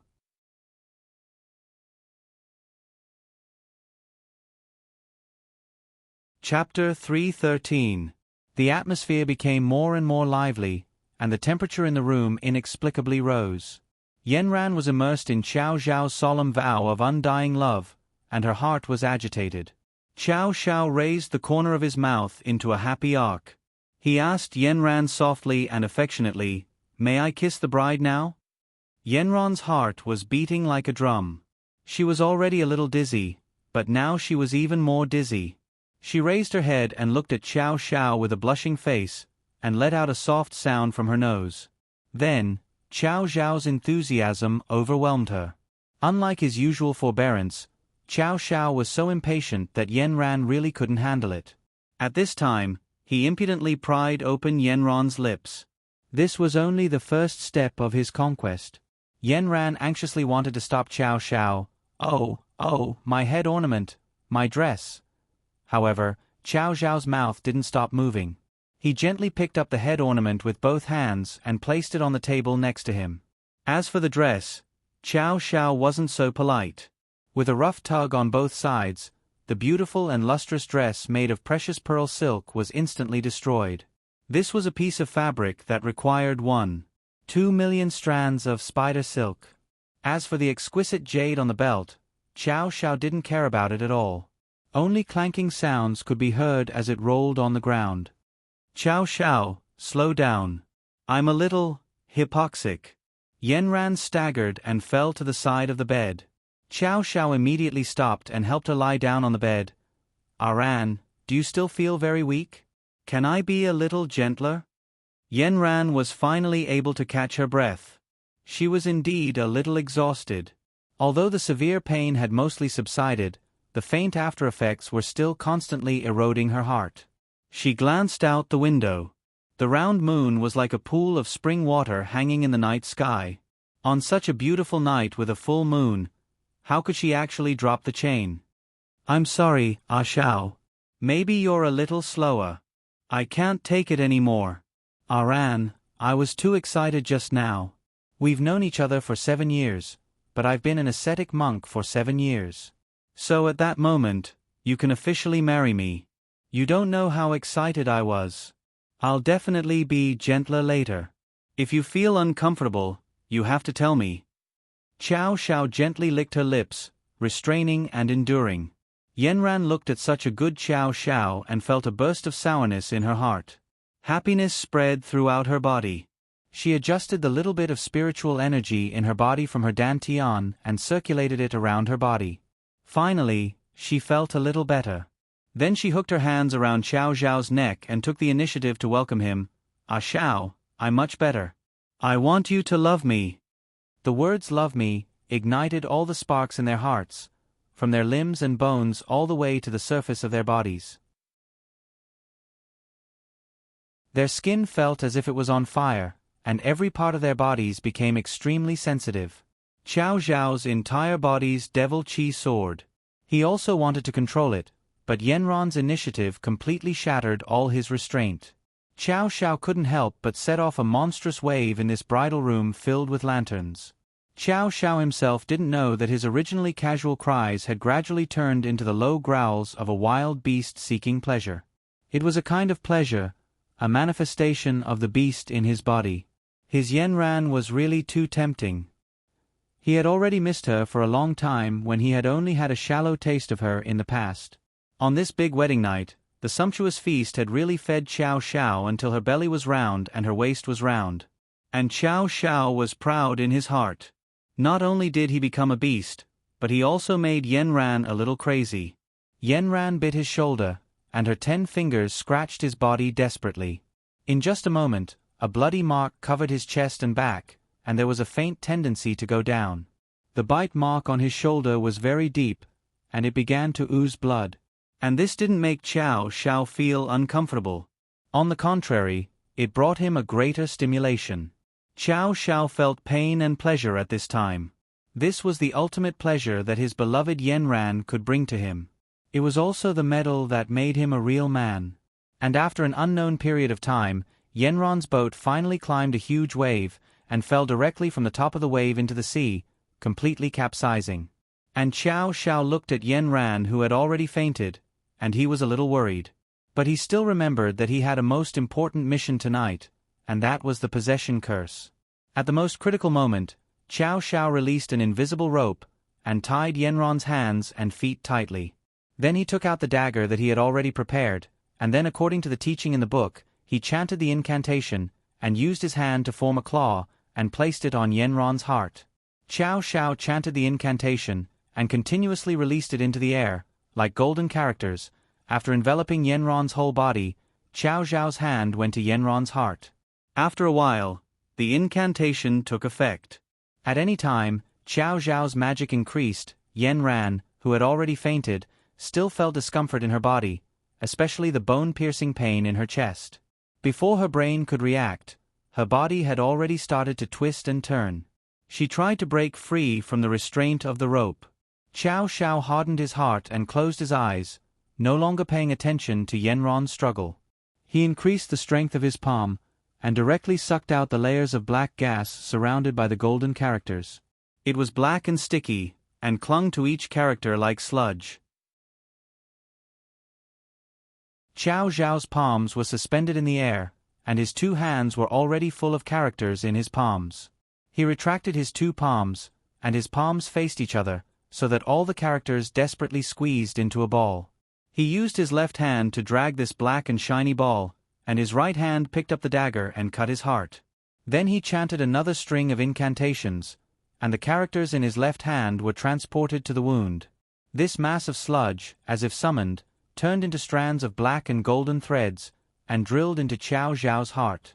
Qiao Zhao only felt that his heart was immediately entangled by something, and it was a little difficult to breathe.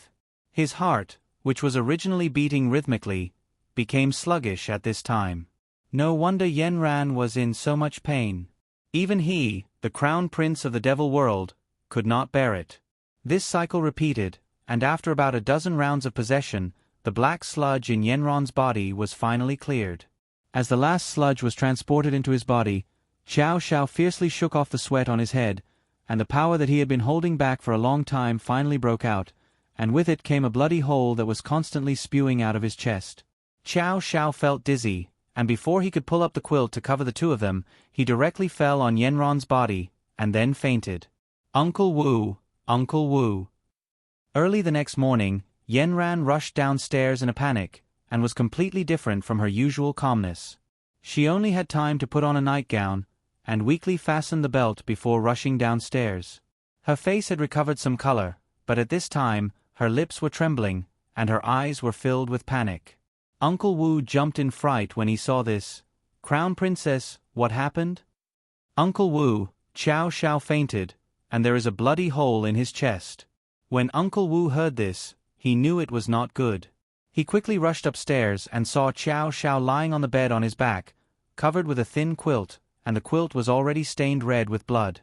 Uncle Wu's hands trembled as he lifted the quilt in front of his chest, and saw a bloody hole in his chest. The blood that flowed out had already dried, but from the bloodstains on the bed, a lot of blood must have flowed out from his body.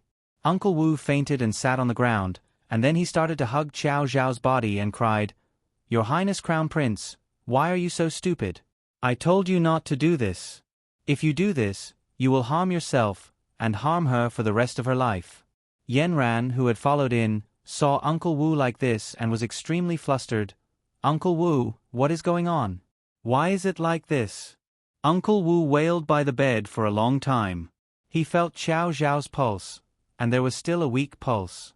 He decisively said to Yanran, "Crown Princess, it's like this.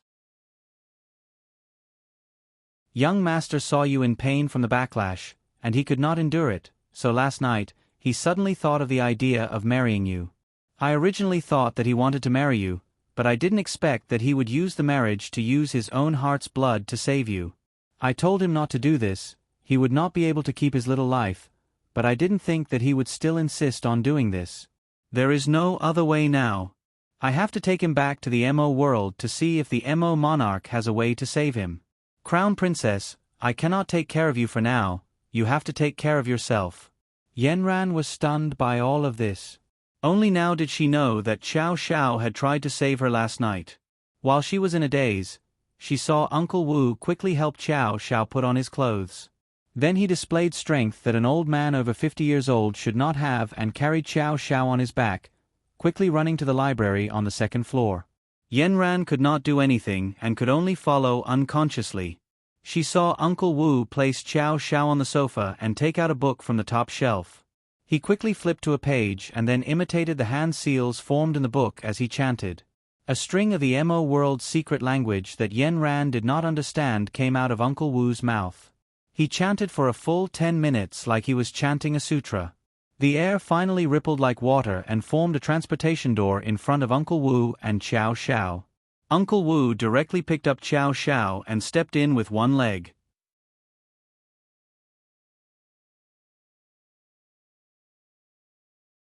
Chapter 3:14. Yanran suddenly came to a realization. She pulled on Uncle Wu. "Uncle Wu, can I go?" "Sorry, Crown Princess, you can't go for now.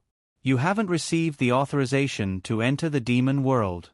You have to wait patiently in the human world. If young master is fine, he will definitely come back to find you. If young master, something happens, I will think of a way to send a message to you. Saving people is more important, so I won't speak more with you. Take care of yourself." After saying this, Uncle Wu's 2 legs stepped in. Yanran's hand was blocked by an invisible layer of air. Like this, Uncle Wu took Qiao Zhao and disappeared from Yanran's sight. Yenran panicked. She passed through the air wall, but there was nothing.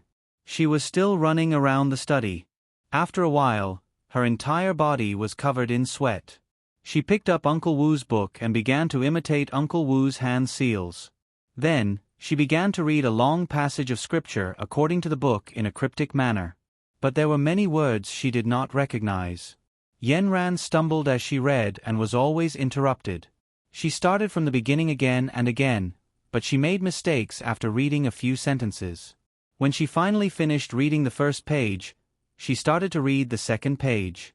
Like this, she spent an entire day. She finally finished reading all the passwords, but there was no movement at all. Yenran sat on the ground, paralyzed. It was as if she had woken up early in the morning and had a dream, a shocking dream. Her originally happy life was like a mirror that had been shattered. Xiao, why are you so stupid? Yenron's voice came from her throat, and then she started to cry loudly. Her tears soaked the black hair that fell on her cheeks. Her thin shoulder blades trembled violently. A feeling of helplessness and powerlessness made her feel despair. Yenran laid on the ground without a care for her image. It was as if only the hard floor could give her some support. Xiao Xiao had disappeared. Even Uncle Wu had disappeared. It was as if she was the only one left in this world. She cried until the sun went down. Yenran lay on the floor and fell asleep. When she woke up again, the whole house was dark and she was the only one. The heating in the room was still, but Yenran was cold from the inside out. Yenran stood up and walked around the entire villa. She turned on all the lights and looked at the hot porridge in the rice cooker. She scooped 2 small bowls, one for her and one for Xiao Xiao. She took 2 pairs of chopsticks and sat at the table to take small sips. It was as if everything was the same as before, but her tears silently mixed with the porridge. Yenran walked back to her new room. Everything on the bed and the red blood stains stung her eyes. There was hers and Xiao Xiao's. She suddenly went crazy. She packed up all the red things and stuffed them all into the cupboard. At this time, she picked up a bracelet on the ground and held it in front of her eyes. Why didn't he take you guys away? Kong Ming and Kong Xiaoming in the bracelet had been caught off guard by the big turn of events that happened one day and one night. Yenran put them on her wrist. You guys will follow me in the future. At this time, a bell suddenly rang in the distance. The sky was filled with fireworks, and one by one, they exploded in the air. The beautiful fireworks lit up the whole sky, heralding the beginning of a beautiful year. There was a faint noise of the crowd in the distance, and there were continuous messages of blessings on the phone. Yenran remembered that on the way here, Xiao Xiao had said that he would accompany her for the new year. Every time the fireworks sounded, Yenron's heart ached. Finally, the sky calmed down, leaving only the various sounds in the distance. Yenran stood by the window and looked at the dark sky. Xiao Xiao, where are you? Uncle Wu carried Xiao Xiao back to the devil world and put the crown prince with a bloody hole in his chest behind the crown prince. Someone had already informed the devil king and the devil doctor to come and treat him. The first to rush into the crown prince's palace was a beautiful woman. My son, what happened to you? The beauty was peerless. When she cried, it was like a pear blossom in the rain. It was very moving. She threw herself at the bedside and pulled up the lifeless Xiao Xiao, repeatedly saying, "Ah." Soon after, the demon lord, who was following closely behind, continuously used a handkerchief to wipe away the beauty's tears. My darling, don't cry. Don't cry too much. The beauty slapped the devil king's hand away. It's all your fault. You insisted on letting your son go to the human world to train. Now, look at it. His soul has been seduced by a woman and he has lost his heart. He can't even keep his life. Give me back my son. He's like me. He's as infatuated as I am. Baby, what's the use of crying here? Make room for Wan. I'll take you to see something good. When the beauty heard that the devil doctor Wan had come, she turned around and rushed over. Wan, help me take a look at Xiao. Is he okay? When the devil king saw this, he immediately grabbed the body of the devil doctor and held him tightly in his arms. He coughed and pretended to be dignified. Go and see how the crown prince is doing. The gentle devil doctor Wen bowed in a manner that was neither servile nor overbearing. He glanced at the anxious princess in the devil king's arms and comforted her softly. "Princess, don't worry. I'll go take a look." The beautiful woman's beautiful eyes showed a grateful expression, but the devil king stared at her. Wen lifted his robe and sat on the edge of the bed. He looked at the pale-faced Xiao Xiao on the bed. His eyes were cold, and his two beautiful eyebrows slightly frowned. He stretched out his right hand and put it on Xiao Xiao's pulse. For a long time, although the beautiful woman was anxious, she didn't dare to interrupt. Looking at Wan's frowning eyebrows, the beautiful woman's heart was about to twist. After a while, Wan withdrew his hand and waved to the crowd, indicating that everyone should leave. The beautiful woman was anxious. Everyone else leave. I'll stay, okay? Before Wan could answer, the Devil King immediately replied, "Baby, listen to Wan. Let's go out and wait." The beautiful woman immediately frowned and said coldly, "I'm asking when." "Don't interrupt." Wan's gentle voice flowed like a stream. "Princess, I want to check Xiao Er's body. He's grown up. It's not suitable for you to stay here." The beautiful woman pursed her lips. "I changed his diapers when he was young. I can't see him when he's grown up." Wan smiled. "I heard that His Royal Highness has already married in the human world." At this time, the beautiful woman was reluctantly pulled away by the Devil King. When she walked to the door, she heard the Devil King's voice. "Baby, why did you speak so gently to Wan and be so fierce to me? Aren't you childish? It's been so many years, and you're still talking nonsense." "How many years? I feel like I just met you yesterday. Our son is so old." "That's the evidence. This son is not by my side. I don't feel anything." Wan laughed and shook his head. Then, he became serious again. He untied Xiao Xiao's shirt and saw the bloody hole. He used his right palm to move a trace of devil energy into the hole. Immediately, a sticky feeling spread all over his hand. His hand trembled and continued to move inside. The devil energy moved with difficulty, as if there was an iron wall everywhere. Wan recited a string of spells. Then, he took out a porcelain bottle the length of an index finger from the medicine box beside him. He opened the cork and put his left index finger into it. When he took it out again, the tip of his index finger was oozing black and red blood. He put his left index finger into the bloody hole. After a while, a trace of black gas wrapped around his finger. Wan lifted his finger, and the black gas obediently followed. Wan stretched his finger downwards, and the black gas rushed up as if it wanted to bite off his entire index finger. Wan stretched his right hand to the side, and the child immediately handed him an empty bottle. Wan directly put his left index finger into the bottle, and the black gas followed. Wan's hand was extremely fast. After reciting a string of spells, his finger twisted and turned, directly cutting off the tail of the black gas. He then put the cork back on the bottle. The black gas in the bottle kept colliding with the bottle, making a sizzling sound. The remaining black gas in the air saw that the situation was not good, so it quickly retreated back into the bloody hole. Xiao Xiao's chest shook violently because of this movement, and he opened his eyes. When Wan saw that Xiao Xiao had finally woken up, he smiled and said, "You must have had a lot of fun outside. You're finally willing to come back?" Xiao Xiao stared at the man in front of him for a long time. "Uncle Wan, why are you here? Did you also come to the human world? It seems that you are still a little dizzy. It's not easy for you to wake up after suffering such a serious injury. You can only be lucky. This curse is specifically targeted at the people of the demon world. You must have encountered a very powerful guy."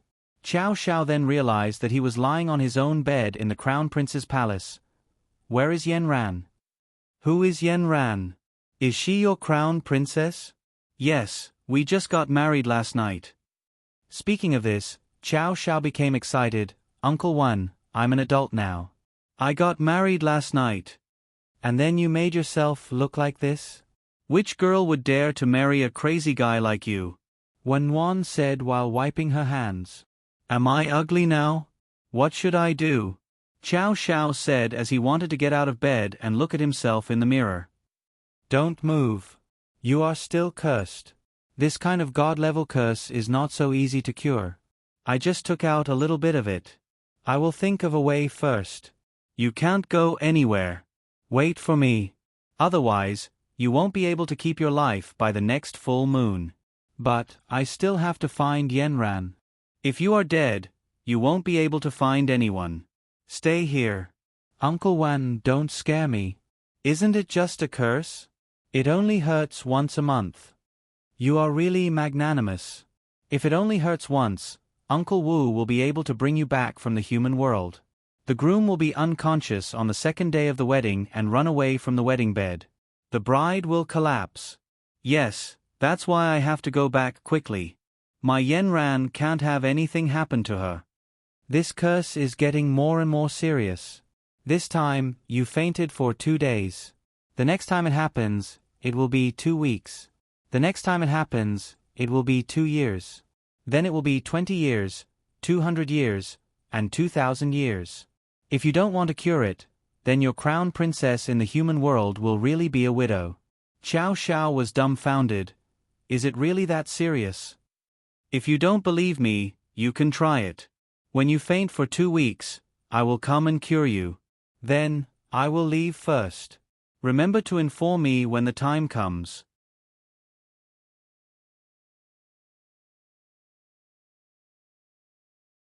Chapter 315.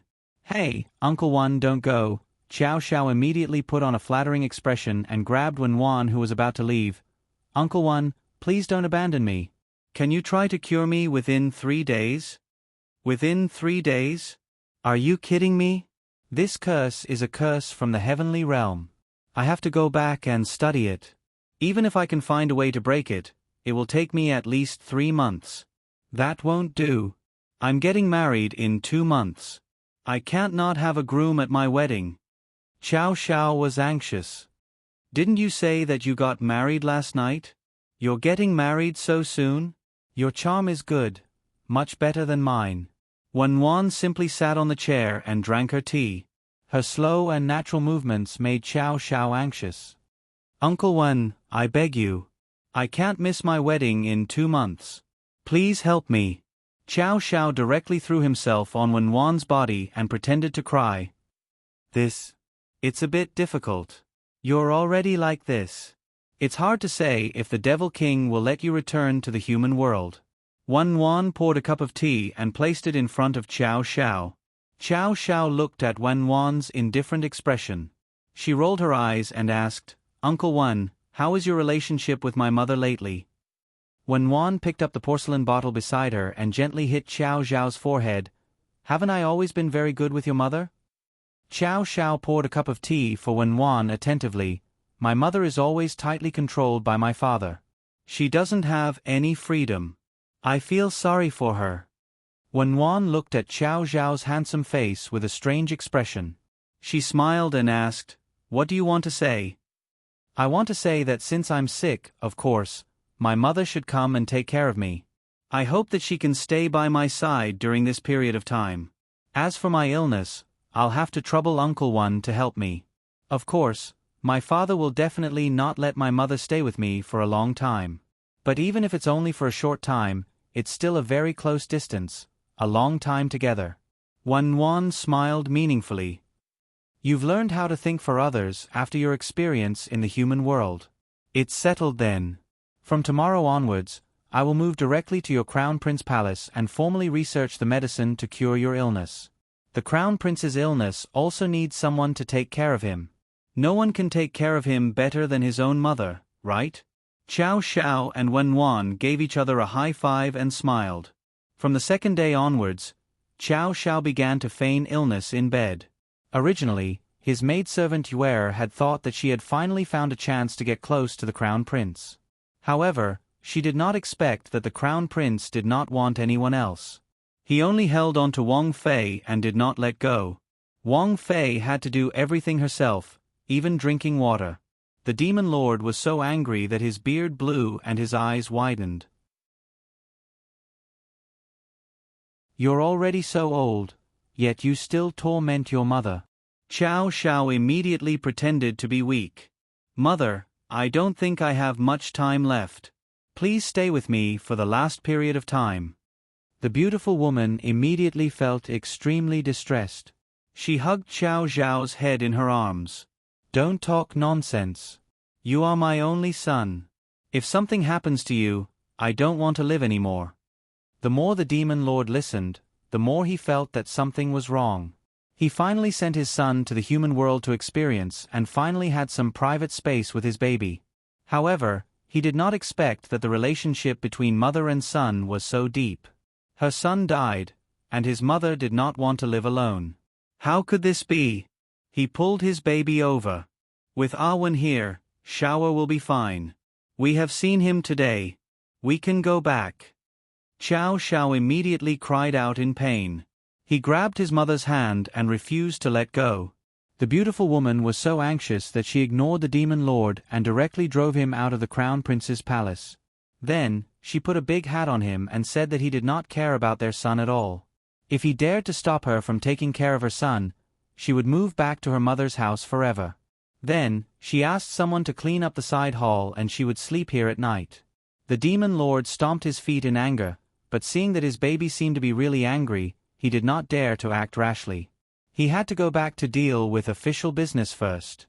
The moment he walked out of the door, he only saw Wen Wan glancing at him indifferently. The demon lord believed that he did not see wrong. There was provocation and pride in his eyes. This Wen Wan, because she had saved his Wang Fei's life, was as close as brother and sister with the Wang Fei. However, because of this, he had no choice but to dote on this nominal brother-in-law. It was just that the Wang Fei treated him as an elder brother, but the demon lord felt that Wen Wan treated the Wang Fei as a woman. This really made him feel a sense of crisis. So, at night, the demon lord simply went directly to the side hall and warmed up the quilt. He wanted to give his baby a surprise. It was not until very late that she heard Wang Fei and Wen Wan's voices. The two of them seemed to be discussing something. They walked to the door and talked for a long time. When they finally finished, Wang Fei pushed the door open and entered. However, she accidentally tripped on the threshold. Wen Wan reacted quickly and grabbed her. Wang Fei fell into Wen Wan's arms. Wang Fei's gauze dress accidentally caught on the hook on the door next to her. There was a tearing sound. A small piece of gauze on the sleeve was cut open, revealing half of her white forearm. It was as white as mutton fat jade. It was dazzling. "Wang Fei, be careful." Wen Wan's voice had a calming power, making the Wang Fei immediately calm down. When Wen Wan looked up, she saw the demon lord, who was only wearing his underwear, hurriedly getting out of bed. Wen Wan smiled bitterly in the depths of her heart and bowed to the demon lord. "This subordinate will take her leave." The demon lord immediately closed the door, pulled the Wang Fei's smooth and white arm, and rubbed it in his palm. He had already put on a distressed look. "Baby, are you scratched?" Then he ordered loudly, "Tomorrow morning, change this door. No more hooks are allowed on it." Okay, it's not a big deal. Look at how anxious you are. Our son is so seriously ill, but I don't see you being so anxious." The Wang Fei did not care why the demon lord appeared here. After all, she had been used to this shadow for so many years. He would always stick to her. "Who said that I don't care? That is our son. Wen is treating him. There will be no problem." The demon lord could not wait to help the Wang Fei take off her clothes. "This illness is different from the usual. It is a curse. Wen said that it is not so easy to cure. If a cure is not found before the next full moon, then our son will be in danger." "You mean that you want to stay here with our son until the next full moon? Doesn't that take a month?" "That won't do. Tomorrow, I will ask them to bring all the office things here. I will directly work in the Crown Prince Palace to accompany you and our son." The demon lord said righteously, but how could the Wong Fei not know his little thoughts? Okay, you go do your business. Why do you keep circling around us all day? Our son has been out for so long, and I haven't been with him. I can take advantage of this time to get closer to him. Our son will fly out eventually. Why do you want to get closer to him? We are his parents. Moreover, doesn't he have a crown princess now? Let him continue to go to the human world to gain experience. This way, you will have more time to stay around me, right? As he spoke, the demon lord's hands were already moving. The princess consort wanted to say something else, but she could no longer speak. Early the next morning, the real demon lord moved all the government affairs to the Crown Prince Palace. He said that he wanted the Crown Prince to familiarize himself with the government affairs of the demon world in advance. Then, Xiao Xiao found that the originally very spacious Crown Prince Palace was occupied by an endless stream of people. Although no one came to disturb him in his bedroom, his every move was watched by the ministers. His character was also constantly being criticized. Xiao Xiao felt that he had dug a hole for himself. He originally thought that the freedom in the demon world had disappeared. He listened to the reports of the ministers to the demon lord and felt that he had become Yen Ran. He had to deal with countless things every day. His brain was about to explode. It seemed that this was really not suitable for him. In the future, he would think of a way to leave these things to Yen Ran. However, the progress of Wen Wan's treatment was indeed very slow. It had been more than 10 days. Every day, other than constantly extracting some black gas from his body to go back and do experiments, there was nothing else. He had nothing to do, and then he and his unbelievably beautiful mother would just stare at each other in dismay. Then, he began to instill in his mother how good Yen Ran was. This time, he finally found a reliable artist who drew his Yen Ran to 80% resemblance, but the charm was still lacking. As a result, his mother also became more and more curious. One day, she unconsciously mentioned to the Devil King that she also wanted to go to the human world to see Yen Ran. As a result, the Crown Prince's palace finally became quiet. A group of people came and left in a hubbub. Yen Ran directly locked the door of the villa and returned home. When the people at home saw her return, they were all jubilant. It was as if it was the new year. However, everyone at home was very busy. Every day, they left early and returned late. Even Yen Guo was often missing. Yen Ran did not dare to go out now. She was afraid that Xiao Xiao would suddenly come back and not be able to find her. She directly switched to telecommuting. Now, everything in the cultivation world was normal. Everything was gradually on the right track. Yen Ran did not have any actual position in the national department, but in fact, the control of the cultivation world was in her hands alone. She integrated the 4 aristocratic families of the East, West, North, and South. All the cultivators entered her school for a brand new training. She wrote the content of the training into a lesson plan and selected a group of outstanding teachers. At the same time, she also compiled some of the essence of cultivation in the hibiscus score into a cultivation tutorial, so that the cultivators under her could not only cultivate their minds, but also their bodies. The cultivation world returned to its roots and completely withdrew from the country's economic field. Yen Ran's philosophy was that the army should act like an army. They should not enter fields that they were not good at. This also prevented people from abusing their power for personal gain like the aristocratic families of the East.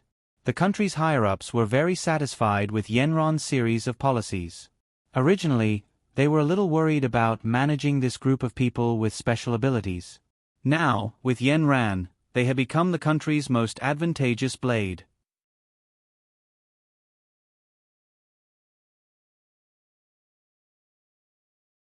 Chapter 316. Originally, the higher-ups wanted to transfer Yen Ran to the northern city, but Yen Ran refused. "I'll think about it after my wedding." She only remembered that Xiao Xiao had promised in front of the whole country that they would get married next year, which was this year. She had no idea about the specific date. One day, she was busy writing a lesson plan when she suddenly remembered that there was a mannequin at home with a meridian diagram marked on it. She remembered that it was in the storage room. There was no one at home, so she had to look for it herself. However, she found that the door of the storage room was locked. She couldn't find the key, so Yenran had to use her spiritual power to open the door. After entering, she found that the storage room was different from before. It was full from top to bottom. Out of curiosity, she flipped from the top to the bottom and found that they were all precious gifts, as well as many property certificates. This made Yenran very surprised. One after another, some of them were things she had never heard of before.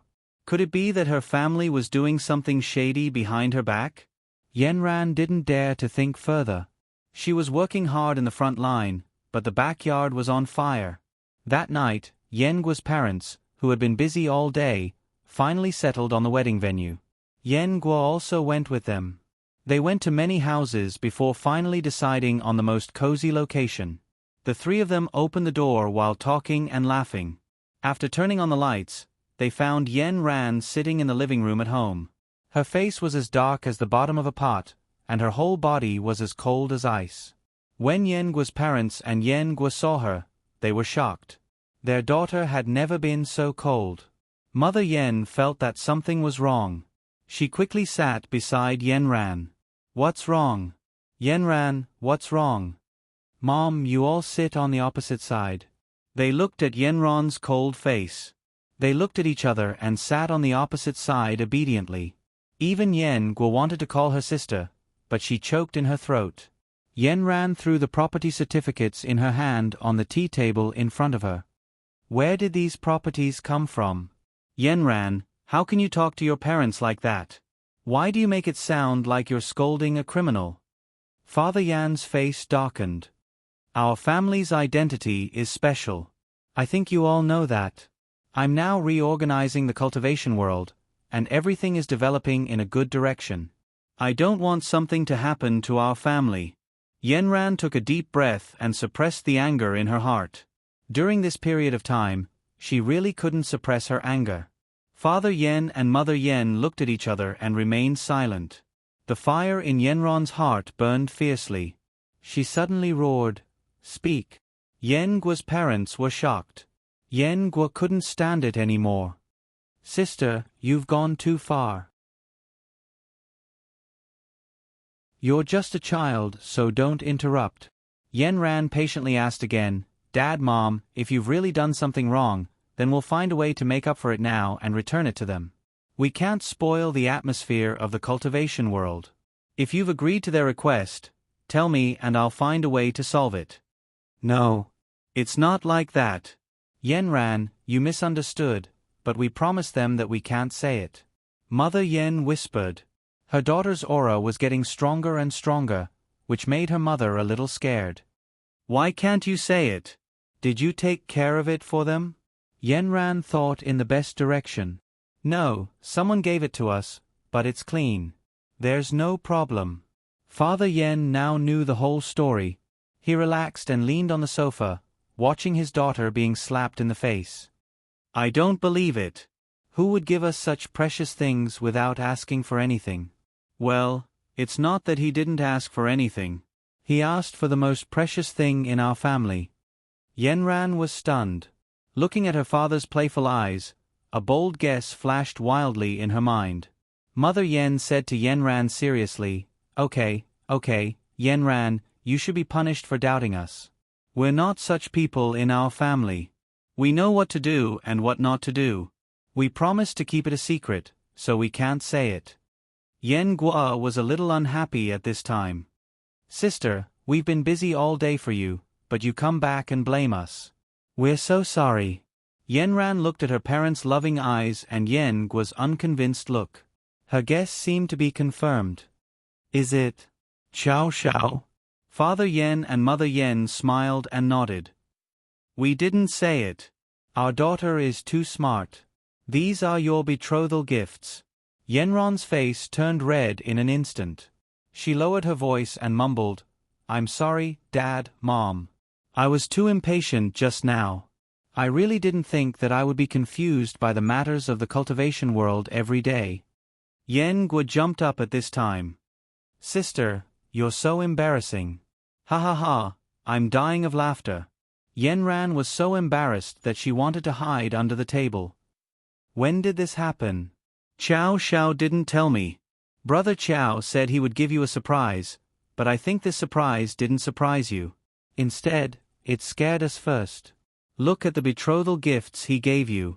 They are so precious that they almost plucked the stars from the sky. Yan Guo finally could say it after holding it in for so many days.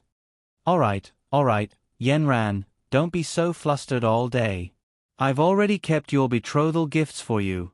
I'll give you the list later. Take a good look at it yourself and see how well Qiao Xiao treats you. She even said that she wanted to give you a surprise and asked us to keep it a secret. We went to choose the venue today. We're so tired. Let's go and rest. Mother Yan pulled Father Yan upstairs.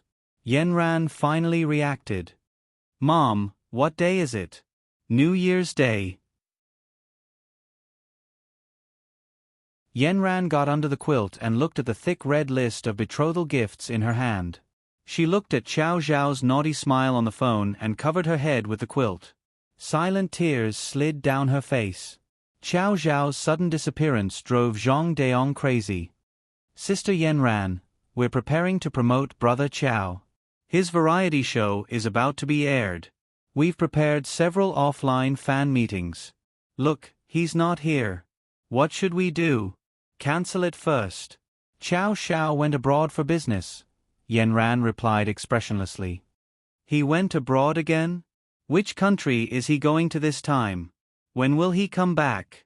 Zhang Deong was so anxious that he stomped his feet. He'll be back when he's done. If there's any documents to sign, I'll sign them for him. Zhang Deong coughed violently. Sister Yanran, he won't be gone for 2 years again, right? The sky is falling. No, he wouldn't dare. If he doesn't show up for our wedding in 2 months, he'll never see me again in this life. Zhang Deong immediately stuttered. Yanran, Sister Yanran, you know when you're getting married? I know. When I got home, I saw the betrothal gift he sent. Yanran gritted her teeth and said, all of you hid it from me. See if I don't skin him when he comes back. Although Yanran's words were ruthless, she wasn't sure at all. She was cheering herself on. Even Uncle Wu had left.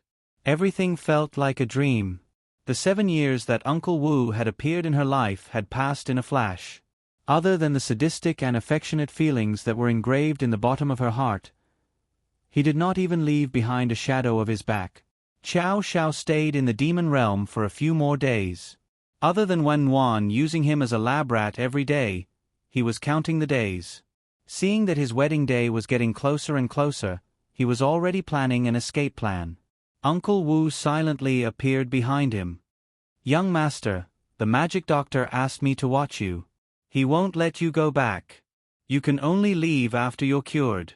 Uncle Wu, other people don't know, but don't you know? Yanran and I are getting married on the first day of the new year.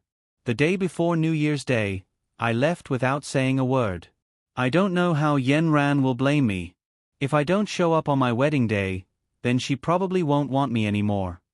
Qiao Xiao complained to Uncle Wu. Your life is important. The crown princess won't abandon you.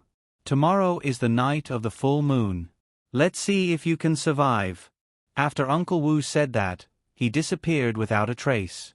After being reminded by Uncle Wu, Qiao Xiao suddenly remembered that if he couldn't be cured tomorrow, he would have to sleep for 2 weeks. He would miss his wedding day. In an instant, he was as anxious as an ant on a hot pan.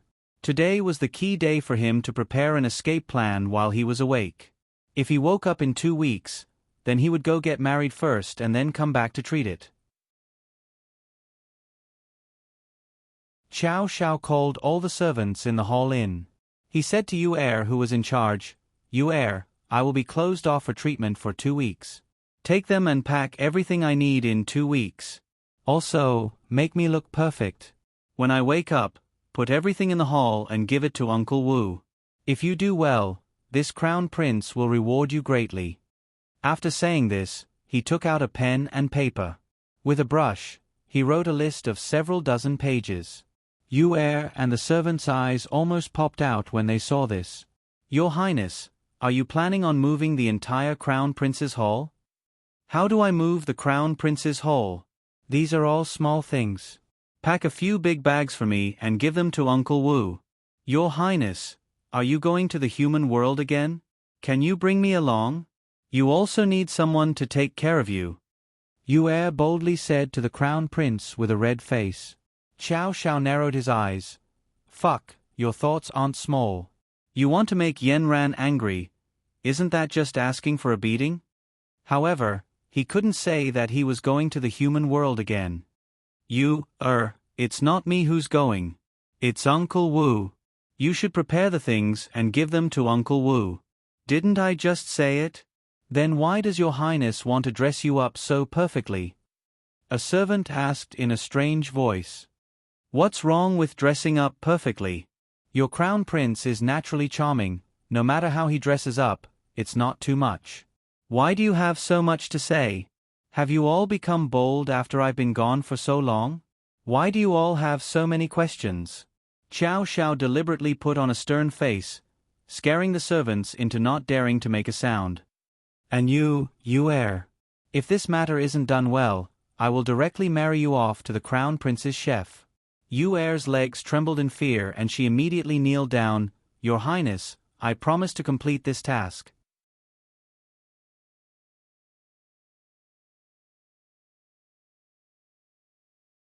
Chapter 3:17.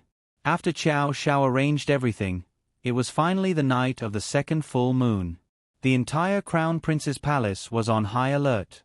The Devil King, Wang Fei, and Uncle Wu were anxiously guarding the outer hall. In the inner hall, Xiao Xiao had already curled up into a ball from the pain. Wan Wan's devil qi was constantly injected into Xiao Xiao's acupuncture points. However, this was not to cure the curse at all. It was to help alleviate Xiao Xiao's pain. Xiao Xiao finally knew how much pain Yanran was enduring.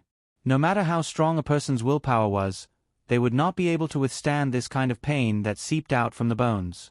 The only thing that made him happy was that Yanran would no longer be in pain on the night of the full moon. He would suffer this pain on behalf of Yanran. Xiao Xiao gritted his teeth and rolled around on the big bed in the Crown Prince's palace. Later, he could not stand it anymore. He began to beat the bed desperately with his hands, trying to find other ways to divert his pain. However, Wan Wan was already prepared. He tied Xiao Xiao's limbs with an invisible rope and stuffed a handkerchief into his mouth. He could not take any measures now. He could only wait for Xiao Xiao to pass out from the pain before he could begin to drug him. Later, Xiao Xiao's veins were bulging all over his body. He was like a fish out of water, bouncing on the bed. His limbs were bound by the invisible rope, and his mouth made a beast-like cry. His eyes were wide open, and his eyeballs were about to fly out of their sockets. His face was completely distorted, and there was a faint sign that the entire bed was going to be torn down. When Wan saw that it was not going to work, he simply chopped Xiao Xiao's neck with his hand. Under this strong impact, Xiao Xiao's head became dizzy. His body jerked upward, and he finally fainted. Wang Fei and the Devil King rushed in. Wan, is it almost time? Wan Wan wiped the sweat off her forehead with her hand. This is the first time. I knocked him out. He will probably wake up from the pain in a while. I can only apply the medicine on him after he passes out completely. Wan Wan thought to herself. Wang Fei picked up the handkerchief in her hand and wiped her tears. She looked at Wan Wan's sweaty forehead and wanted to help him wipe the sweat off. However, the Devil King snatched the handkerchief away and rudely touched Wan Wan's forehead. Then, he threw the handkerchief to Uncle Wu, took out a new one, and handed it to Wang Fei. Wang Fei turned around and glared at Wan Wan. Wan Wan also shook her head with a bitter smile. You two can go out. I still have a lot of work to do. For your precious son, I will probably lose half of my life. The moon outside the window had turned into a perfect circle tonight, hanging high in the sky. It was supposed to be a night of reunion, but at this moment, the moon was watching everything in the Crown Prince's palace, not noticing that it was the one who caused the trouble. Under the same moon, Yanran welcomed the official broadcast of Qiao Zhao's Extreme Mist tonight. She, who had never watched TV before, was now sitting in front of the TV with her family, watching boring commercials and waiting for Qiao Xiao to appear. Yanran's parents originally wanted her to call Qiao Xiao over to watch it together. Yanran smiled bitterly and directly said that Qiao Xiao had gone abroad and would not be back until the wedding. Her parents could not understand the world of young people. Their daughter was often not at home. At home, she would leave early and return late. It seemed that their son-in-law was the same. They had the same wish as most parents. As long as their child was safe, everything would be fine. Being able to see their child on TV made them even happier. Recently, they felt that Yanran had been spending more time at home. It was not like before, when even in Nanchuan, she did not come home all day. Her mother was attentive. She always saw the faint worry in the corners of her eyes.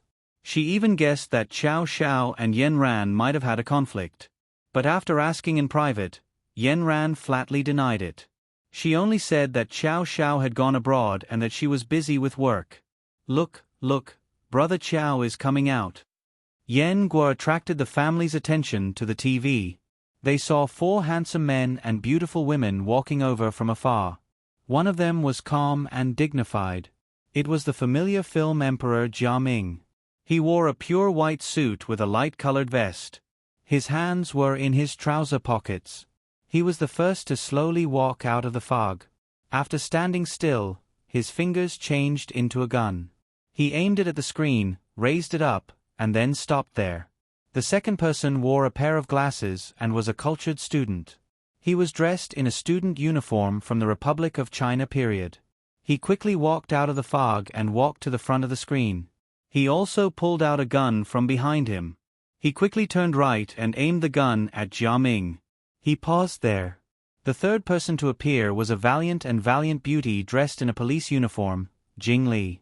Her pair of high leather boots clacked loudly on the floor. She seemed to have walked out of a room in the military mission office.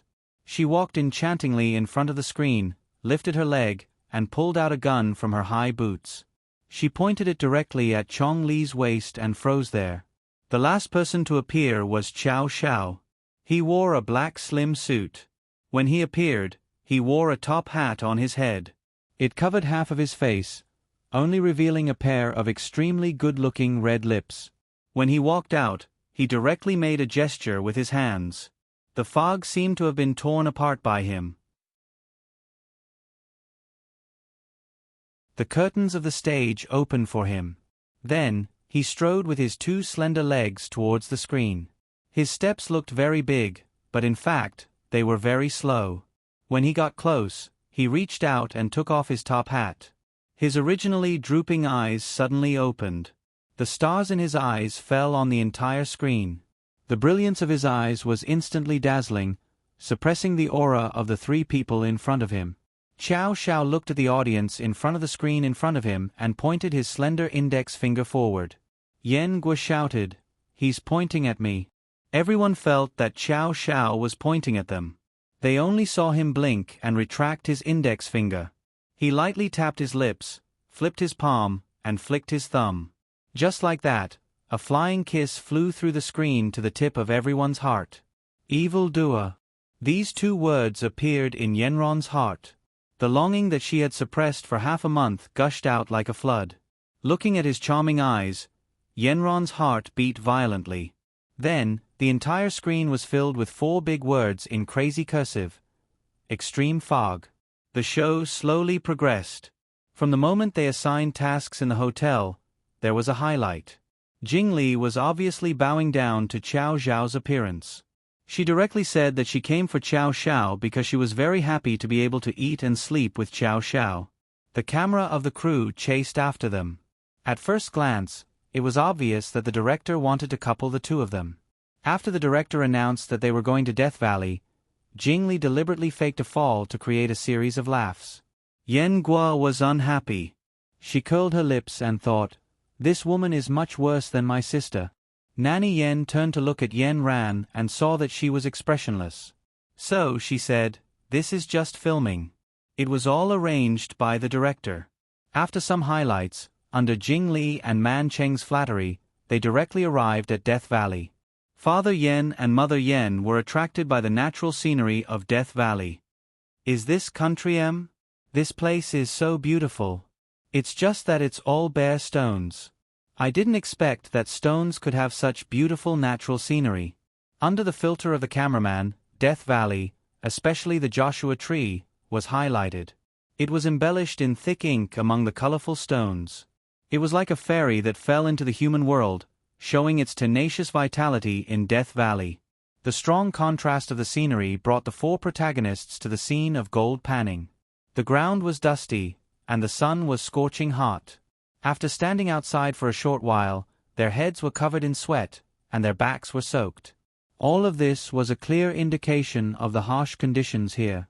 When everyone changed into the gold panning clothes, the audience was truly brought into the difficult fate of the Chinese workers in 1882. Are Qiao Xiao and the others acting as those people who came to look for gold? The conditions here are so bad. It's really hard for them. Yan's father saw a group of people exposed to the sun without any shelter. Coal residue was piled up everywhere in the simple factory, and a group of supervisors were walking back and forth with sticks. If anyone slacked off a little, he would be hit with a stick. Mother Yen touched the goosebumps on her body. Isn't this too realistic? I can't even tell if they are filming a variety show or a movie. Yen Gui usually watched variety shows. Now they are all called experiential variety shows.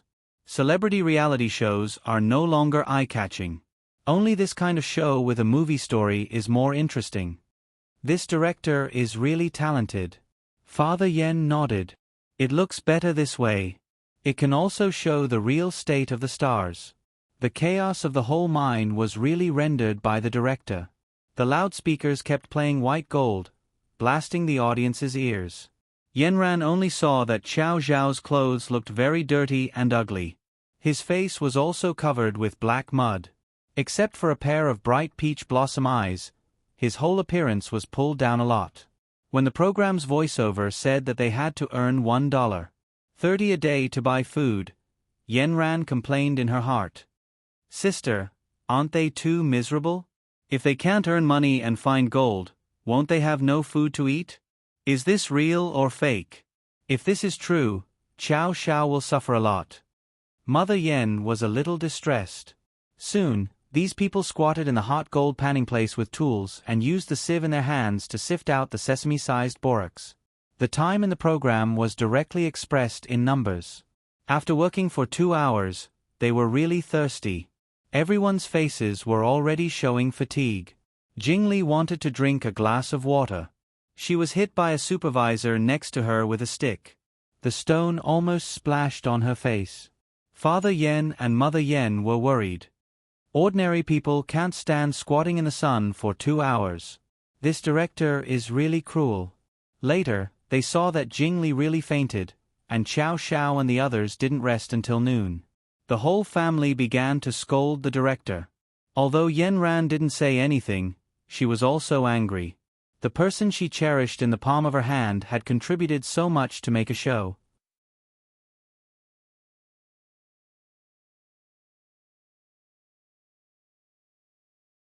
Chapter 318. When it was time for lunch, it was even more exaggerated.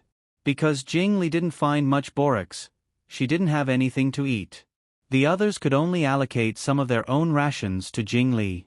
Then, they began the inhumane work of burning coal in the afternoon. The temperature indicator on the set was displayed on the screen. It was 52 degrees Celsius next to the furnace, 42 degrees Celsius a little further away from the furnace, and 35 degrees Celsius outside the factory. The main actors stood next to the furnace and shoveled coal into it. Mother Yan's heart tightened. Can Qiao Xiao stand in such a hot place? Yen Gua had already opened the live broadcast on the internet, and saw that the bullet screen was also full of scolding. Sister, look at the internet. They are all scolding this show. They don't treat the actors as human beings. In order to pursue the effect of the shooting, they don't even give them food. They also let the actors burn coal under such difficult conditions. This will kill them. Yenran saw that there were really all kinds of comments. None of them were against the actors on the scene. Seeing Jing Li holding such a big shovel and putting coal into the furnace, she couldn't stand it anymore after spilling coal all over the ground. She had to perform an erotic dance in public before she was able to change to a small shovel. After shoveling coal for a few hours, Chong Li's hand trembled and all the coal was spilled on the ground. As a result, he was scolded by the supervisor and the two of them quarreled. Not only was Chong Li's confrontational mood raised, but the audience's mood also exploded to the extreme. Some people even ran to director Wang's Weibo to curse.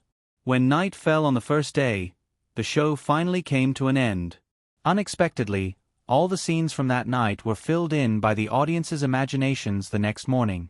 The supervisor was dead, and Chong Lu became the biggest suspect. In order to help Chong Lu clear his name, Qiao Xiao and the others automatically applied to investigate the truth. Qiao Xiao mortgaged his watch to the supervisor and got 2 days' worth of food in advance.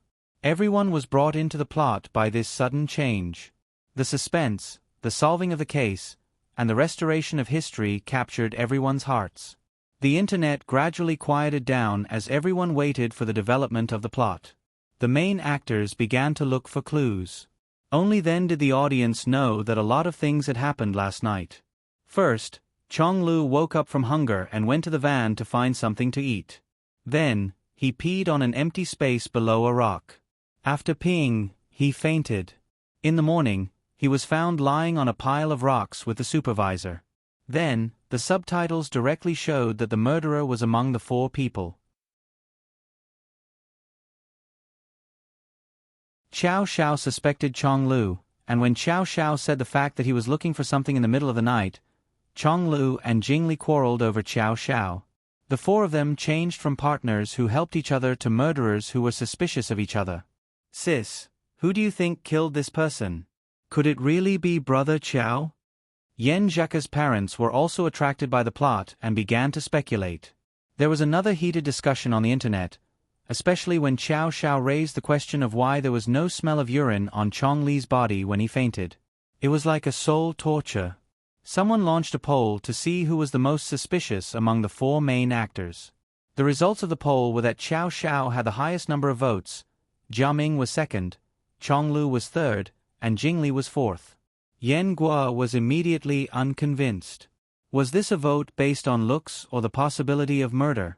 Brother Qiao obviously had no motive to kill. I think it must be Chong Lu.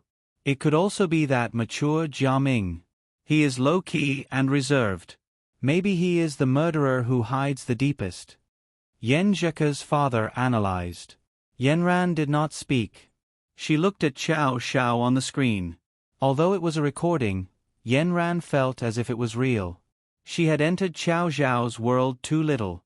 He always pulled her into his world. Even when he met her in Death Valley, Qiao Xiao did not complain at all. In the afternoon, they continued to work. During the work, the difficult environment made everyone in front of the screen feel the same. They watched helplessly as Chong Li's pupils dilated and he fell straight down. It was so real that it could not be any more real. After Chong Lu was carried out, Jing Li hugged her stomach and complained that it hurt and wanted to go to the toilet. After a while, Qiao Xiao and Jia Ming looked at each other and shouted, "Oh no!" Everyone in the audience guessed. Could it be? But after a while, they realized that Chong Lu and Jing Li were chatting and laughing as they returned to the factory. Everything became confusing again. At this moment, the audience already knew that the killer would only win if he killed everyone else. If the killer committed a murder in public and was seen by others, the killer would lose. The difficulty level increased. It was interesting. The popularity of the show was originally just to watch the show. It was attracted by the popularity of a few celebrities. It created a heated discussion on the internet. The real-time news on Weibo had already rushed to the top. #Extreme Fog, who is the real murderer? The first half of the variety show had already ended. They had to wait until the end of next week to wait for the second half. Wasn't this suspense? Who was the murderer? Yen Guo jumped up and down in front of the TV. If you don't tell me the answer, I won't be able to eat. Yenran didn't say anything. After she went up, she called Zhang Daong and scolded him. "What kind of show is this? It's so torturous. Next time, before you accept a show, can you be clear about it? Look at how you tormented Xiao Xiao." Zhang Daong had just finished watching the show and was feeling complacent about the popularity online.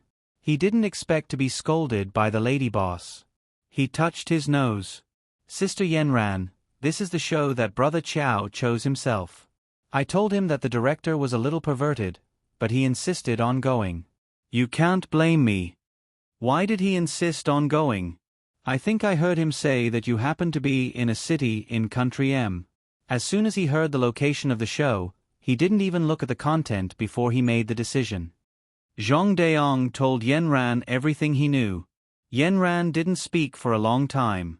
After a long time, she hung up the phone. After several repetitions, Xiao Xiao woke up from his coma. He continued to be in unbearable pain until Wen Wan knocked him out again. After about a dozen times, he finally fainted completely. Wen Wan was so tired that she almost fainted. However, this was not the time for Wen Wan to rest. He had to pull himself together and start treating Xiao Xiao. After such a long time of research, he had found a set of solutions to the curse. However, all of this could only be tried again on the night of a full moon. In other words, when the curse in Xiao Xiao's body flared up again, he could draw it out and completely destroy it. He changed out of his soaked clothes and put on a new set of tight shorts. He took out his medicine box and placed a row of porcelain bottles on the bedside table. Then, he spread out 99 silver needles on the bedside table. Wen Wan looked at the unconscious Xiao Xiao and unbuttoned his clothes. Her fingers moved quickly, and in an instant, the silver needles were inserted all over his body from head to toe. This was a curse used to lock his heart and prevent him from running around his body. If he accidentally ran to other parts of his body, even the gods couldn't save him. Wen Wan took out a porcelain bottle and opened it. Then, Wen Wan picked up a porcelain bottle and pointed it directly at the bloody hole. After so many days, he had found a way to attract the black gas from the curse. His porcelain bottle contained a very tempting drug. He had also taken some of the Devil King's blood. Only blood purer than the blood in Xiao Zhao's body could attract the curse. Unfortunately, Xiao Zhao's blood was already too pure. Other than the Devil King's blood, it was difficult to find any other blood that was more attractive to the curse. Therefore, Wen Wan had been trying for so many days to use artificial blood, hoping to succeed in one fell swoop. He didn't have much time left. From the first day he started his research, he only had half a month. If he failed this time, Xiao Xiao would be in a coma for 2 months.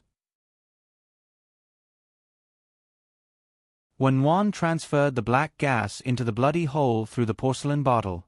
Sure enough, not long after, the black gas that was raging in Xiao Zhao's body seemed to have found something more attractive. It crawled into the porcelain bottle. Wen Wan almost couldn't hold the porcelain bottle in his hand. He quickly infused all the devil energy into his fingertips. Originally, he only used his index finger and thumb to pinch the porcelain bottle, but now he was pressing it with his entire palm. The mouth of the bottle was almost embedded into the bloody hole, and the skin around it was almost broken. At this time, Wen Wan could not care about anything else. Xiao Zhao's skin on his chest would slowly recover. It was already good enough that it could save his life. At this time, his appearance was already a step behind. The small porcelain bottle was quickly filled to the brim. Wen Wan immediately picked up another porcelain bottle and quickly swapped his hands. The original porcelain bottle was immediately plugged with his thumb, and the second porcelain bottle continued to absorb the black gas in Xiao Zhao's body. As the black gas in his body decreased, Xiao Xiao gradually regained some consciousness. He could feel that his whole body was fixed, and his whole body was cold. Only his chest, he didn't know what was desperately twisting him. It was painful. He desperately bit his upper and lower teeth. Fortunately, Wen Wan had the foresight to stuff a piece of cloth in his mouth. He felt like his heart was being cut apart bit by bit, as if he was suffering from the pain of 1,000 cuts. Traces of black gas were being pulled out of his body. Only the moment the black gas left his body, Xiao Xiao could breathe a sigh of relief. Then, The next round of dismemberment was carried out in his body. When will this end? After about 2 days, all the porcelain bottles brought by Wen Wan were filled. However, the black gas in Xiao Zhao's body was still flowing out. There was no more medicine that could attract Xiao Zhao's body. Wen Wan broke out in a cold sweat. Was it going to fail?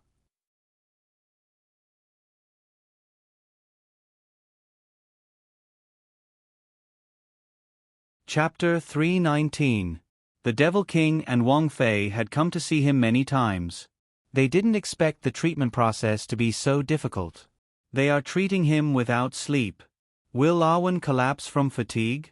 Will Xiao faint from hunger if he doesn't eat for a few days? Wang Fei muttered these words at the door every day. She walked back and forth anxiously and couldn't stop for a moment. The Devil King was anxious. How could he bear to let his beloved concubine suffer here with them? The child will naturally have his fortune when he grows up. With Awen here, you don't have to worry. Wang Fei was anxious. You don't love our Xiao at all, and you don't care about Awen. The two of them are suffering, and we are having fun outside. Aren't you digging my heart out? After saying that, the peerless beauty began to wipe her tears again. How could the Devil King dare to make her angry? He hurriedly called Uncle Wu over. You have to arrange their food, clothing, and housing. Don't let the two of them starve. Especially Xiao. How can he bear it when he is unconscious and doesn't eat or drink? You have to make him drink. In this way, there was another Uncle Wu in the room. He fed Xiao mouthful by mouthful. Although Xiao was unconscious, after 2 days of treatment, he already had some consciousness. Under the care of Uncle Wu, he really ate a lot. Wang Fei was finally relieved. At least her son wouldn't faint from hunger. As for whether her curse could be cured, she didn't have to worry about it at all with Awen. Wang Fei's fanatical worship of Awen made the Devil King gnash his teeth in hatred. How could she worship him more than she worshipped him? At this time, the object of worship, Wen Wan, had finished eating. She was so tired that she collapsed on the chair and fell asleep. He had used up all the porcelain bottles. He had done what he could. There was still a residual curse in his body. He had no other choice but to rely on Xiao Zhao's luck. Uncle Wu looked at the bloody hole in his young master's chest that hadn't been blocked yet. Traces of black gas were still coming out. At this time, he finally reacted. Young master didn't use his own heart's blood to remove the crown prince consort's curse, but transferred it to his own body. Uncle Wu heaved a sigh. Thank goodness, thank goodness. If he had really cut his heart's blood, even an immortal wouldn't be able to save him. Now, it was only a matter of time before he got rid of this possession.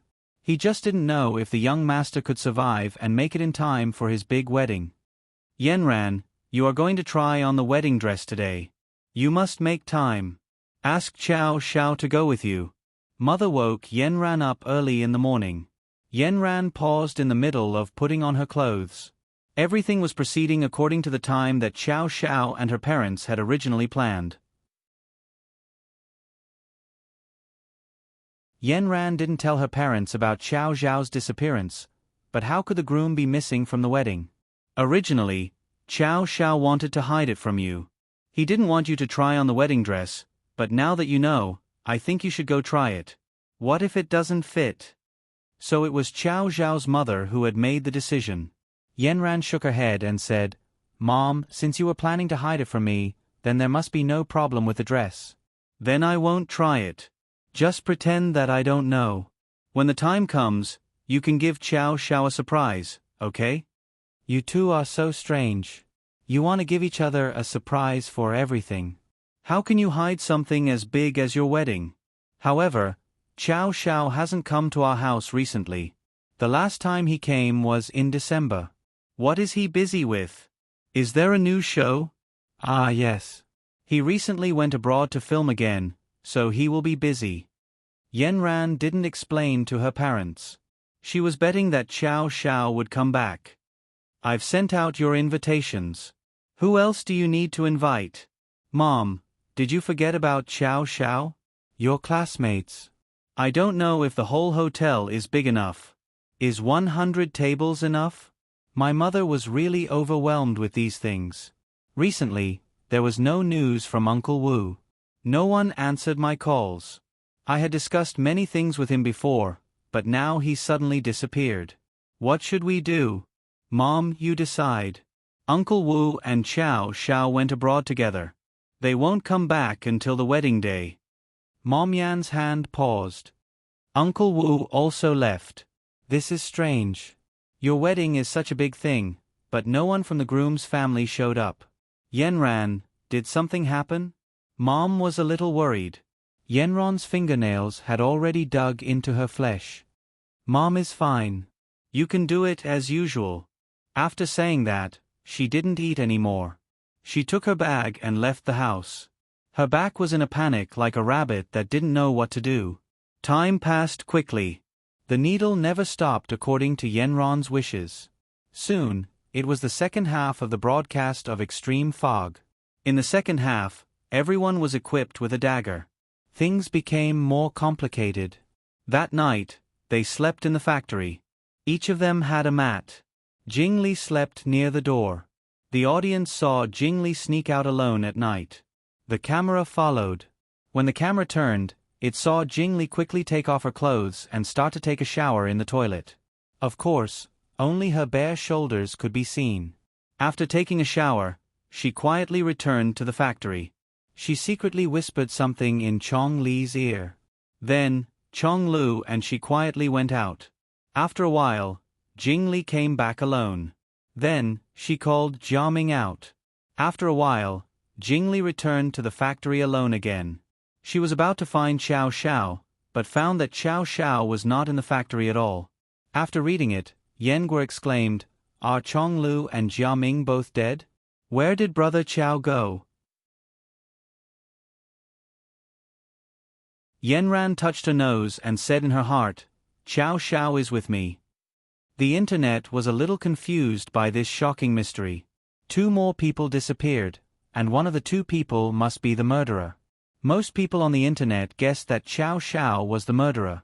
After all, it was more convenient for a man to commit murder than a girl. The next morning, as the audience guessed, Jiaming and Chong Lu were killed outside.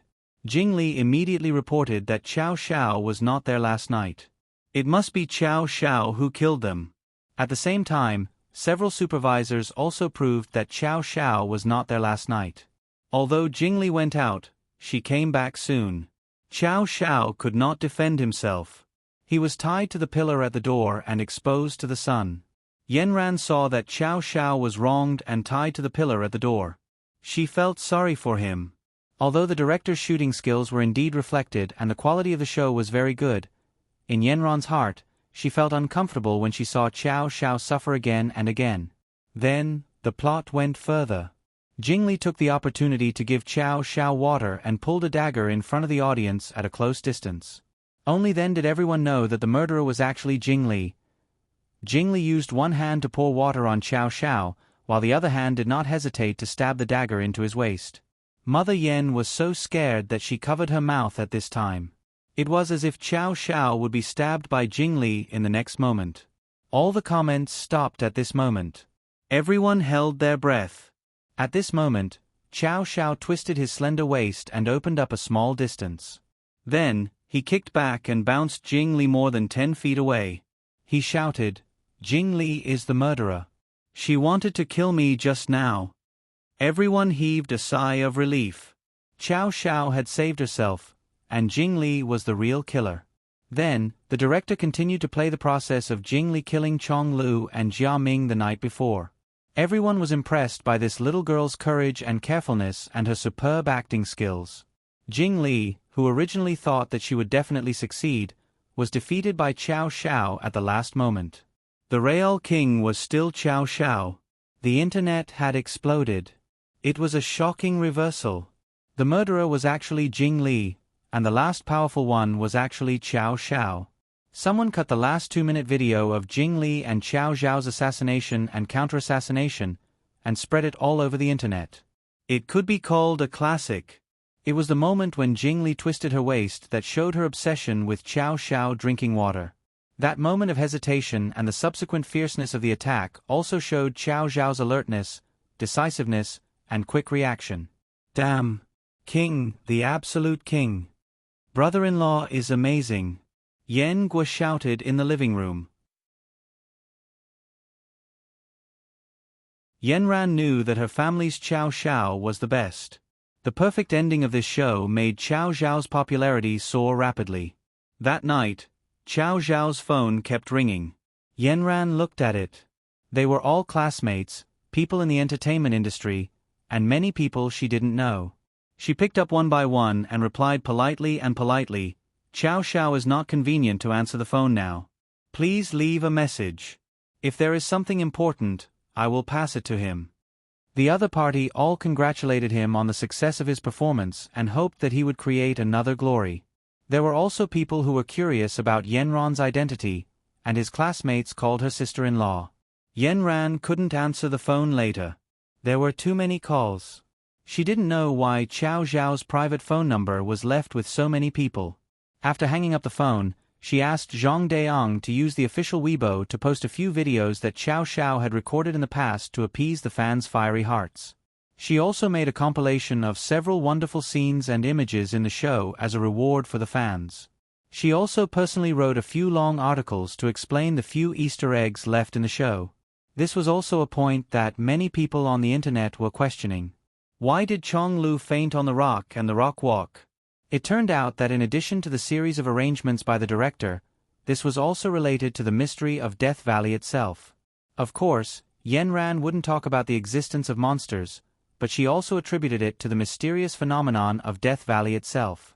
The article was widely circulated on the internet and quickly exceeded 100,000 clicks. It was as if Qiao Xiao was still there. Yanran could only make herself busy in order to stop her constant worry about Qiao Xiao. If Qiao Xiao simply returned to the devil world, she knew that Qiao Xiao would definitely do everything possible to return to the human world like last time. And this time, the disappearance of the sea-stabilizing needle, Uncle Wu, made her panic the most. However, no matter how panicked she was, there was nothing she could do. Although she had already become the leader of the cultivation world in the country, there was nothing she could do. The devil world was a very distant existence to her, and there was an invisible barrier between it and the human world. She didn't know those incantations, and she couldn't activate the space door. The only thing she could do was to help Qiao Xiao take care of everything, prepare for their wedding, and wait for him to return just like last time.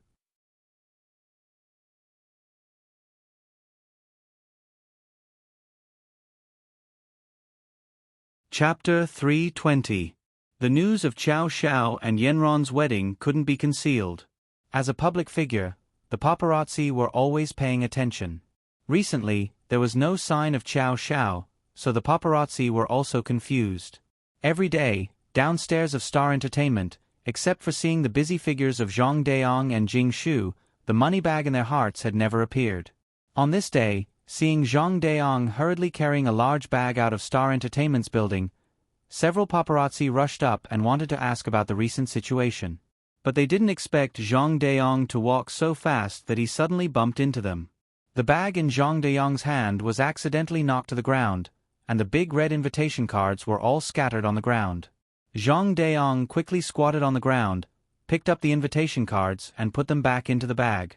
The paparazzi's nose was the most sensitive. So many invitations had already attracted their attention. Several people blocked Zhang Deong's line of sight, and one of them opened it to take a look. Wow! Inside the big red invitation card was a shocking big melon. He secretly took a picture with his mobile phone, and then quickly ran away when others weren't paying attention. This was the scoop he found out. The paparazzi who usually waited together saw this guy turn around and run away. He didn't care about Zhang Deong anymore.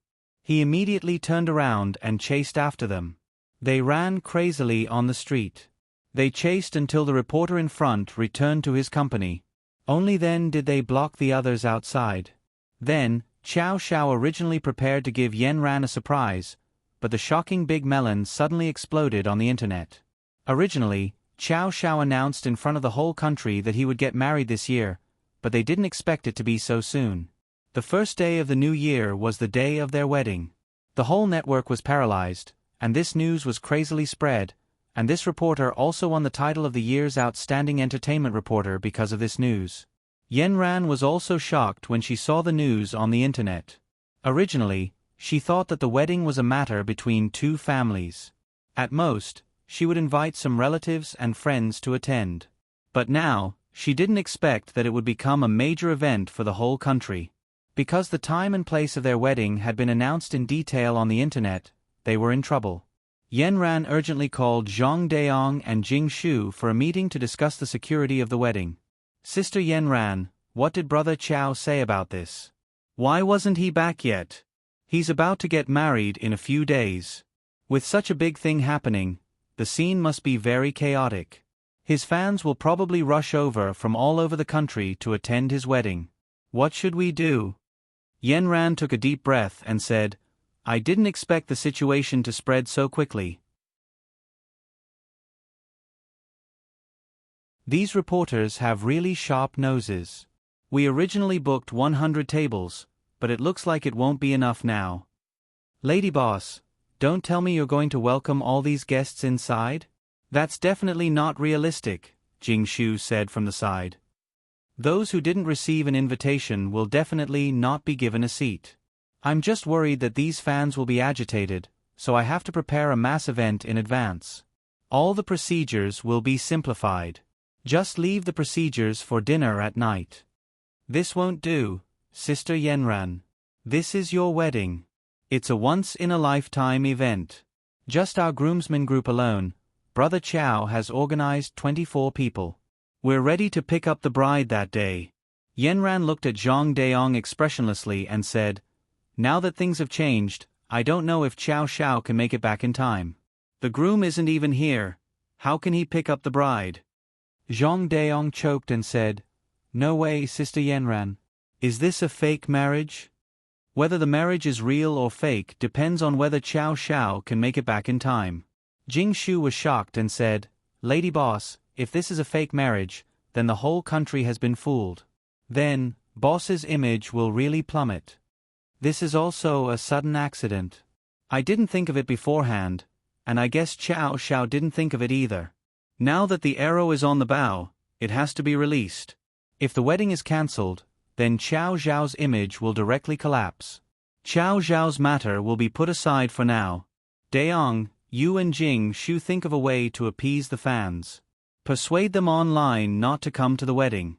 Lady Boss, for the fans, if the whole group doesn't let them attend, they will be very disappointed in their idol. I suggest that if there are really people who want to come, we can choose a few representatives to attend. Jing Shu looked at Yenran. In fact, this was also his own wish as a hardcore fan. Yenran pressed the space between her eyebrows. All right. Jing Shu looked at the Lady Boss with a strong aura. She was about to get married, but there was no joy at all. She was still as cold as before, and there was a trace of sadness that couldn't be dispelled.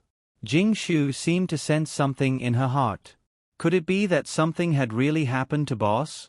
In the room of the Eastern aristocratic family, Yi Xuanfei, everything was smashed. She looked at the wedding photo she had photoshopped with Chao Shao on the opposite wall. In the photo, Chao Shao was so dazzling and so compatible with her. But she didn't expect that the news on the internet would consign her to eternal damnation. Chao Shao was really going to marry Yenran. Ever since the official announcement of the two of them, Yi Xuanfei couldn't take the blow and had already made a fuss at home once. But she knew that there was nothing she could do. Now that she had no spiritual power, what could she use to fight with Yenran? She had been thinking about how to snatch Chao Shao back and how to pull Yenran down from the altar. But after thinking for so long, she still couldn't think of a good idea. And the news on the internet yesterday directly ignited her little universe, causing her to be so agitated that she couldn't sleep for the entire night. Chao Shao was hers. Chao Shao would always be hers. How could he really marry that little B***tch Yenran? Everything was Yenran's fault. As long as Yenran disappeared, Chao Shao would return to her arms. Yi Xuanfei had to admit that she was already possessed. Qiao Xiao was her obsession. This crazy woman had already started to desperately want Qiao Xiao and wanted to destroy Yan Ran. So what if she didn't have spiritual power? Didn't Yan Ran also have no spiritual power in the past? She was a human now. Would Yan Ran dare to hurt her? Yi Xuanfei suddenly thought it through. In the past, she had always been troubled that she couldn't defeat Yan Ran. There were many things that didn't require direct confrontation, but couldn't some methods be used? Yi Xuanfei directly bought a ticket to Nanchuan and arrived in Nanchuan a few days before the wedding. Juqi, it's me, Xuanfei. Do you still remember me? Juqi suddenly received a call from Yi Xuanfei and was really surprised. Yi Xuanfei, long time no see. How are you now? I'm fine. I received an invitation from Qiao Xiao and Yan Ran to attend their wedding. We used to be classmates and haven't seen each other for many years, so I wanted to say hello to you and catch up with my classmates. Yi Xuanfei's voice was sweet. Juqi could feel her beautiful smile on the phone. Juqi recalled that Yi Xuanfei and Yan Ran seemed to have a good relationship with Qiao Xiao. Later on, when they went to university, they didn't have much of a relationship. She didn't expect that Qiao Xiao would invite Yi Xuanfei to attend the wedding. That's great. I'm also the bridesmaid this time. We have a bridesmaid group of 24 people. The lineup is quite strong, and will support brother Qiao and sister Yan Ran. The innocent Juqi happily shared her joy with Yi Xuanfei. Can we meet in private?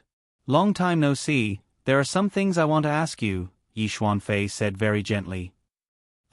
I've been quite busy these 2 days. After the reunion dinner on New Year's Eve, I have to stay at the hotel at night. I have to pick up Yan Ran early in the morning. I don't know if I'll have time. You do what you need to do. It's okay.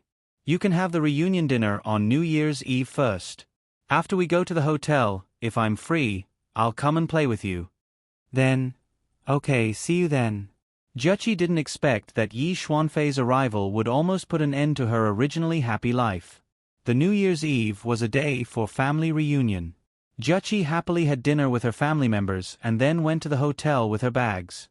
Tonight, all the bridesmaids had to stay at the hotel next to Yanran's house. Tomorrow morning, they had to go and help Yan Ran. This time, many of the bridesmaids were their classmates. Some were from high school, and some were from university. It was rare for everyone to gather together. Taking advantage of Yan Ran's wedding, it became a disguised class reunion. It was already snowing outside. The weather had been particularly cold these 2 days. Juqi wrapped her down jacket tightly, wore a pair of very cute cat-eye earmuffs, and covered her entire face with a scarf. She hobbled into the hotel with her camera equipment. When she finally settled everything, she heard a knock on the door. She looked through the peephole and saw that it was indeed Yi Xuanfei who had called her before. She happily opened the door. Yi Xuanfei immediately gave her a bear hug. Juqi, long time no see. Juqi was infected by her enthusiasm and immediately invited her into the room. The two of them started chatting about everything. What they talked about the most was the wedding of Qiao Xiao and Yan Ran tomorrow. Yi Xuanfei was wearing a black down jacket today. Juqi felt that she was a little different from before. In the past, Yi Xuanfei was always so flamboyant, especially the navel ring on her belly button, which left a deep impression on everyone. But today, Yi Xuanfei wrapped herself up tightly. Xuanfei, I'm not used to you dressing up like this today. I remember that you weren't afraid of the cold at all in the past. No matter how cold it was, you would still expose your navel. Yi Xuanfei sneered in her heart. How could she resist the cold without spiritual power? But the smile on her face remained. The weather is cold, and I'm old. Naturally, I can't resist the cold. Those are some silly things I did when I was young. Quickly tell me about the wedding process tomorrow. There are a lot of things to do tomorrow. We have to pick up Yan Ran early in the morning, then accompany her to do her makeup and help her change her clothes. The groom will come to pick her up. There are also 24 groomsmen. We have some interaction with the groomsmen. Anyway, There are a lot of things to do tomorrow. The main event is at night. Yi Xuanfei said with her big envious eyes, I really want to be a bridesmaid. Alas, can you give it to me tomorrow?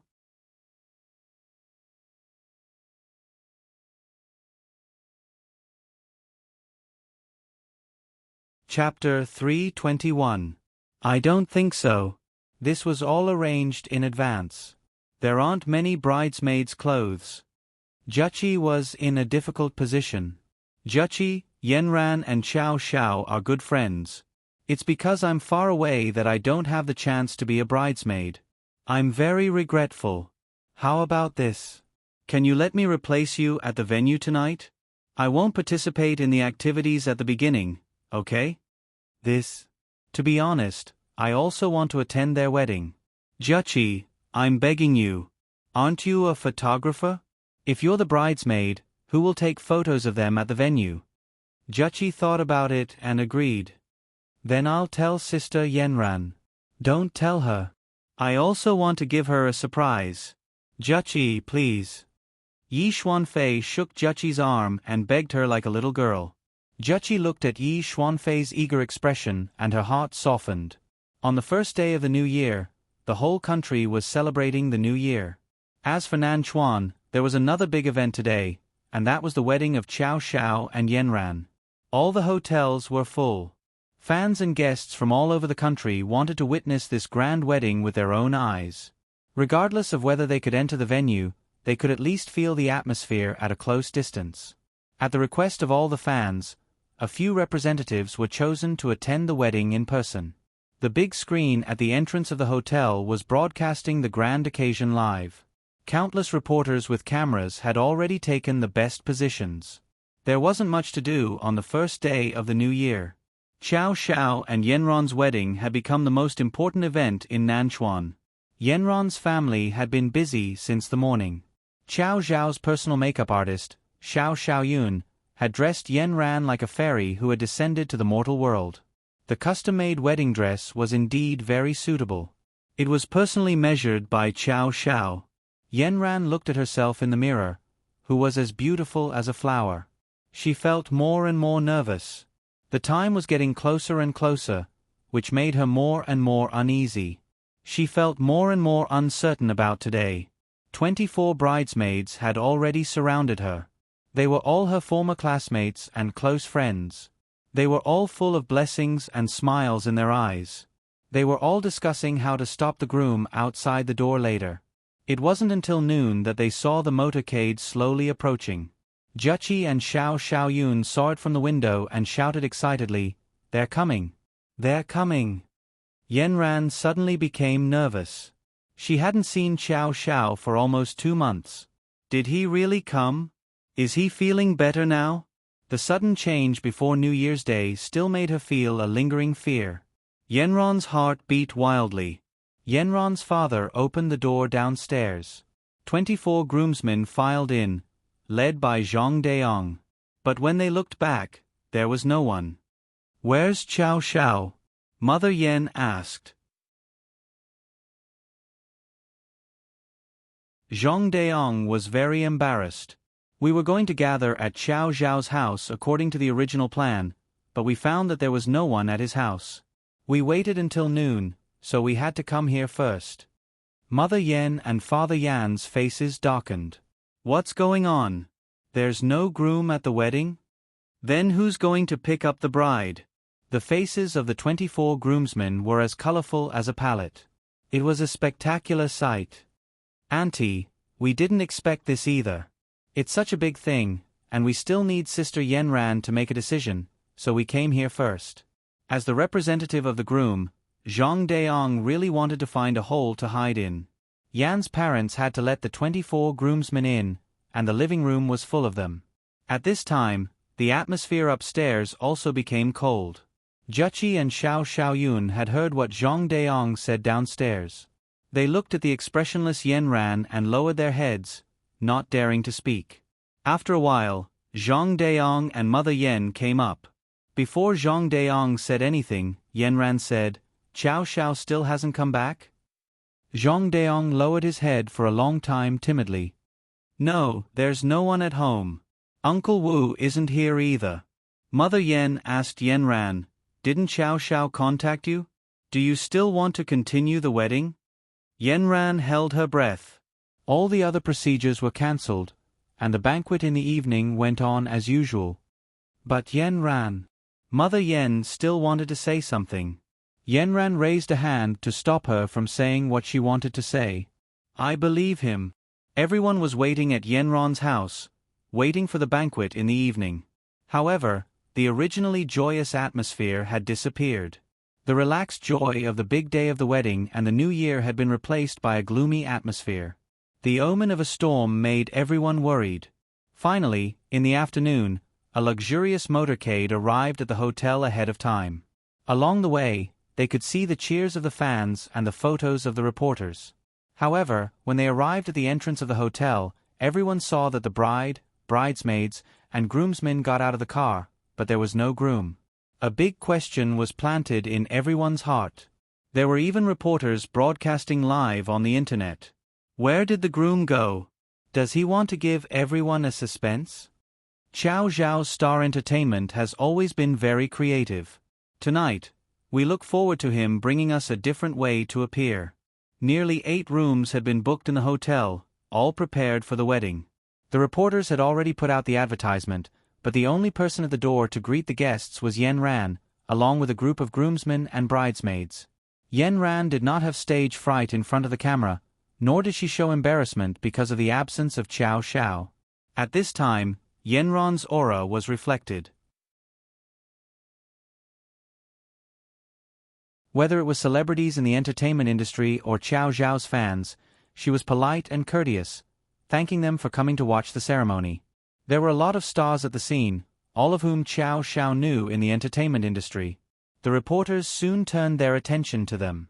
Originally, it was the wedding of Xiao Xiao and Yenran, but at this time, it became a large-scale Walk of Fame entrance show. Every guest present was dressed up and walked from the entrance of the hotel to the banquet hall. Countless reporters once again sent a long line, carrying out a grand live broadcast of every guest's appearance. This has become a big melon for the people of the country. On the first day of the new year, in addition to watching the Spring Festival Gala, there was finally another program for them to celebrate. Today, Yenran was really dazzling. Her originally cold and unparalleled face was painted with appropriate color makeup. Many of the female guests who came to the banquet were stars in the entertainment industry, and any one of them could beat a lot of them in terms of appearance. But in front of the bride today, all the glory was occupied by the bride alone. She was tall and perfect, with impeccable cold facial features, and a long tail gown studded with broken diamonds. Her exposed lustrous shoulders were standard straight-angle shoulders, and she wore a queen's crown on top of her hair. The temperament around her was that of a queen. The reporters were surprised to find that there was an endless stream of people coming and bowing to Yenran. These people all had one thing in common: they all called Yenran Principal Yen. This was what Yenran asked everyone in the cultivation world to call her, and everyone sincerely bowed at a standard 90 degrees, while Yenran just nodded gently in return. More and more people came, and gradually, the hall was full. At this time, there was a commotion at the door. A middle-aged man in a suit limped in slowly, followed by a person who was carrying his bag. At first glance, it was obvious that the person was a secretary-like figure. The reporters' mouths opened even wider. Isn't this Director Tian, who we often see on TV? Director Tian limped in front of Yenran, reached out 2 hands and shook hands with Yenran sincerely. Finally, he asked the secretary to take out a thick stack of red envelopes from his bag and handed it to Yenran. Yenran smiled to express her gratitude, took it without hesitation, and handed it to Mama Yen next to her. After a while, 2 old people in their 50s came. At first glance, they looked hale and hearty, the kind that was old but vigorous. The 2 of them came forward, and behind them, there were 2 people carrying a box. When they opened it, they saw all kinds of gold, silver, and jewelry inside, all antiques. The 2 old people said, "The aristocratic families in the West and the North don't have anything valuable, only some treasures that have been passed down from our ancestors. This is a little gift from us for Principal Yan's wedding." Yenran nodded to express her gratitude, and the two old people walked in with laughter. After a while, the senior executives of the entertainment industry also came. All the stars went up to greet them, which attracted another wave of inquiry from the reporters.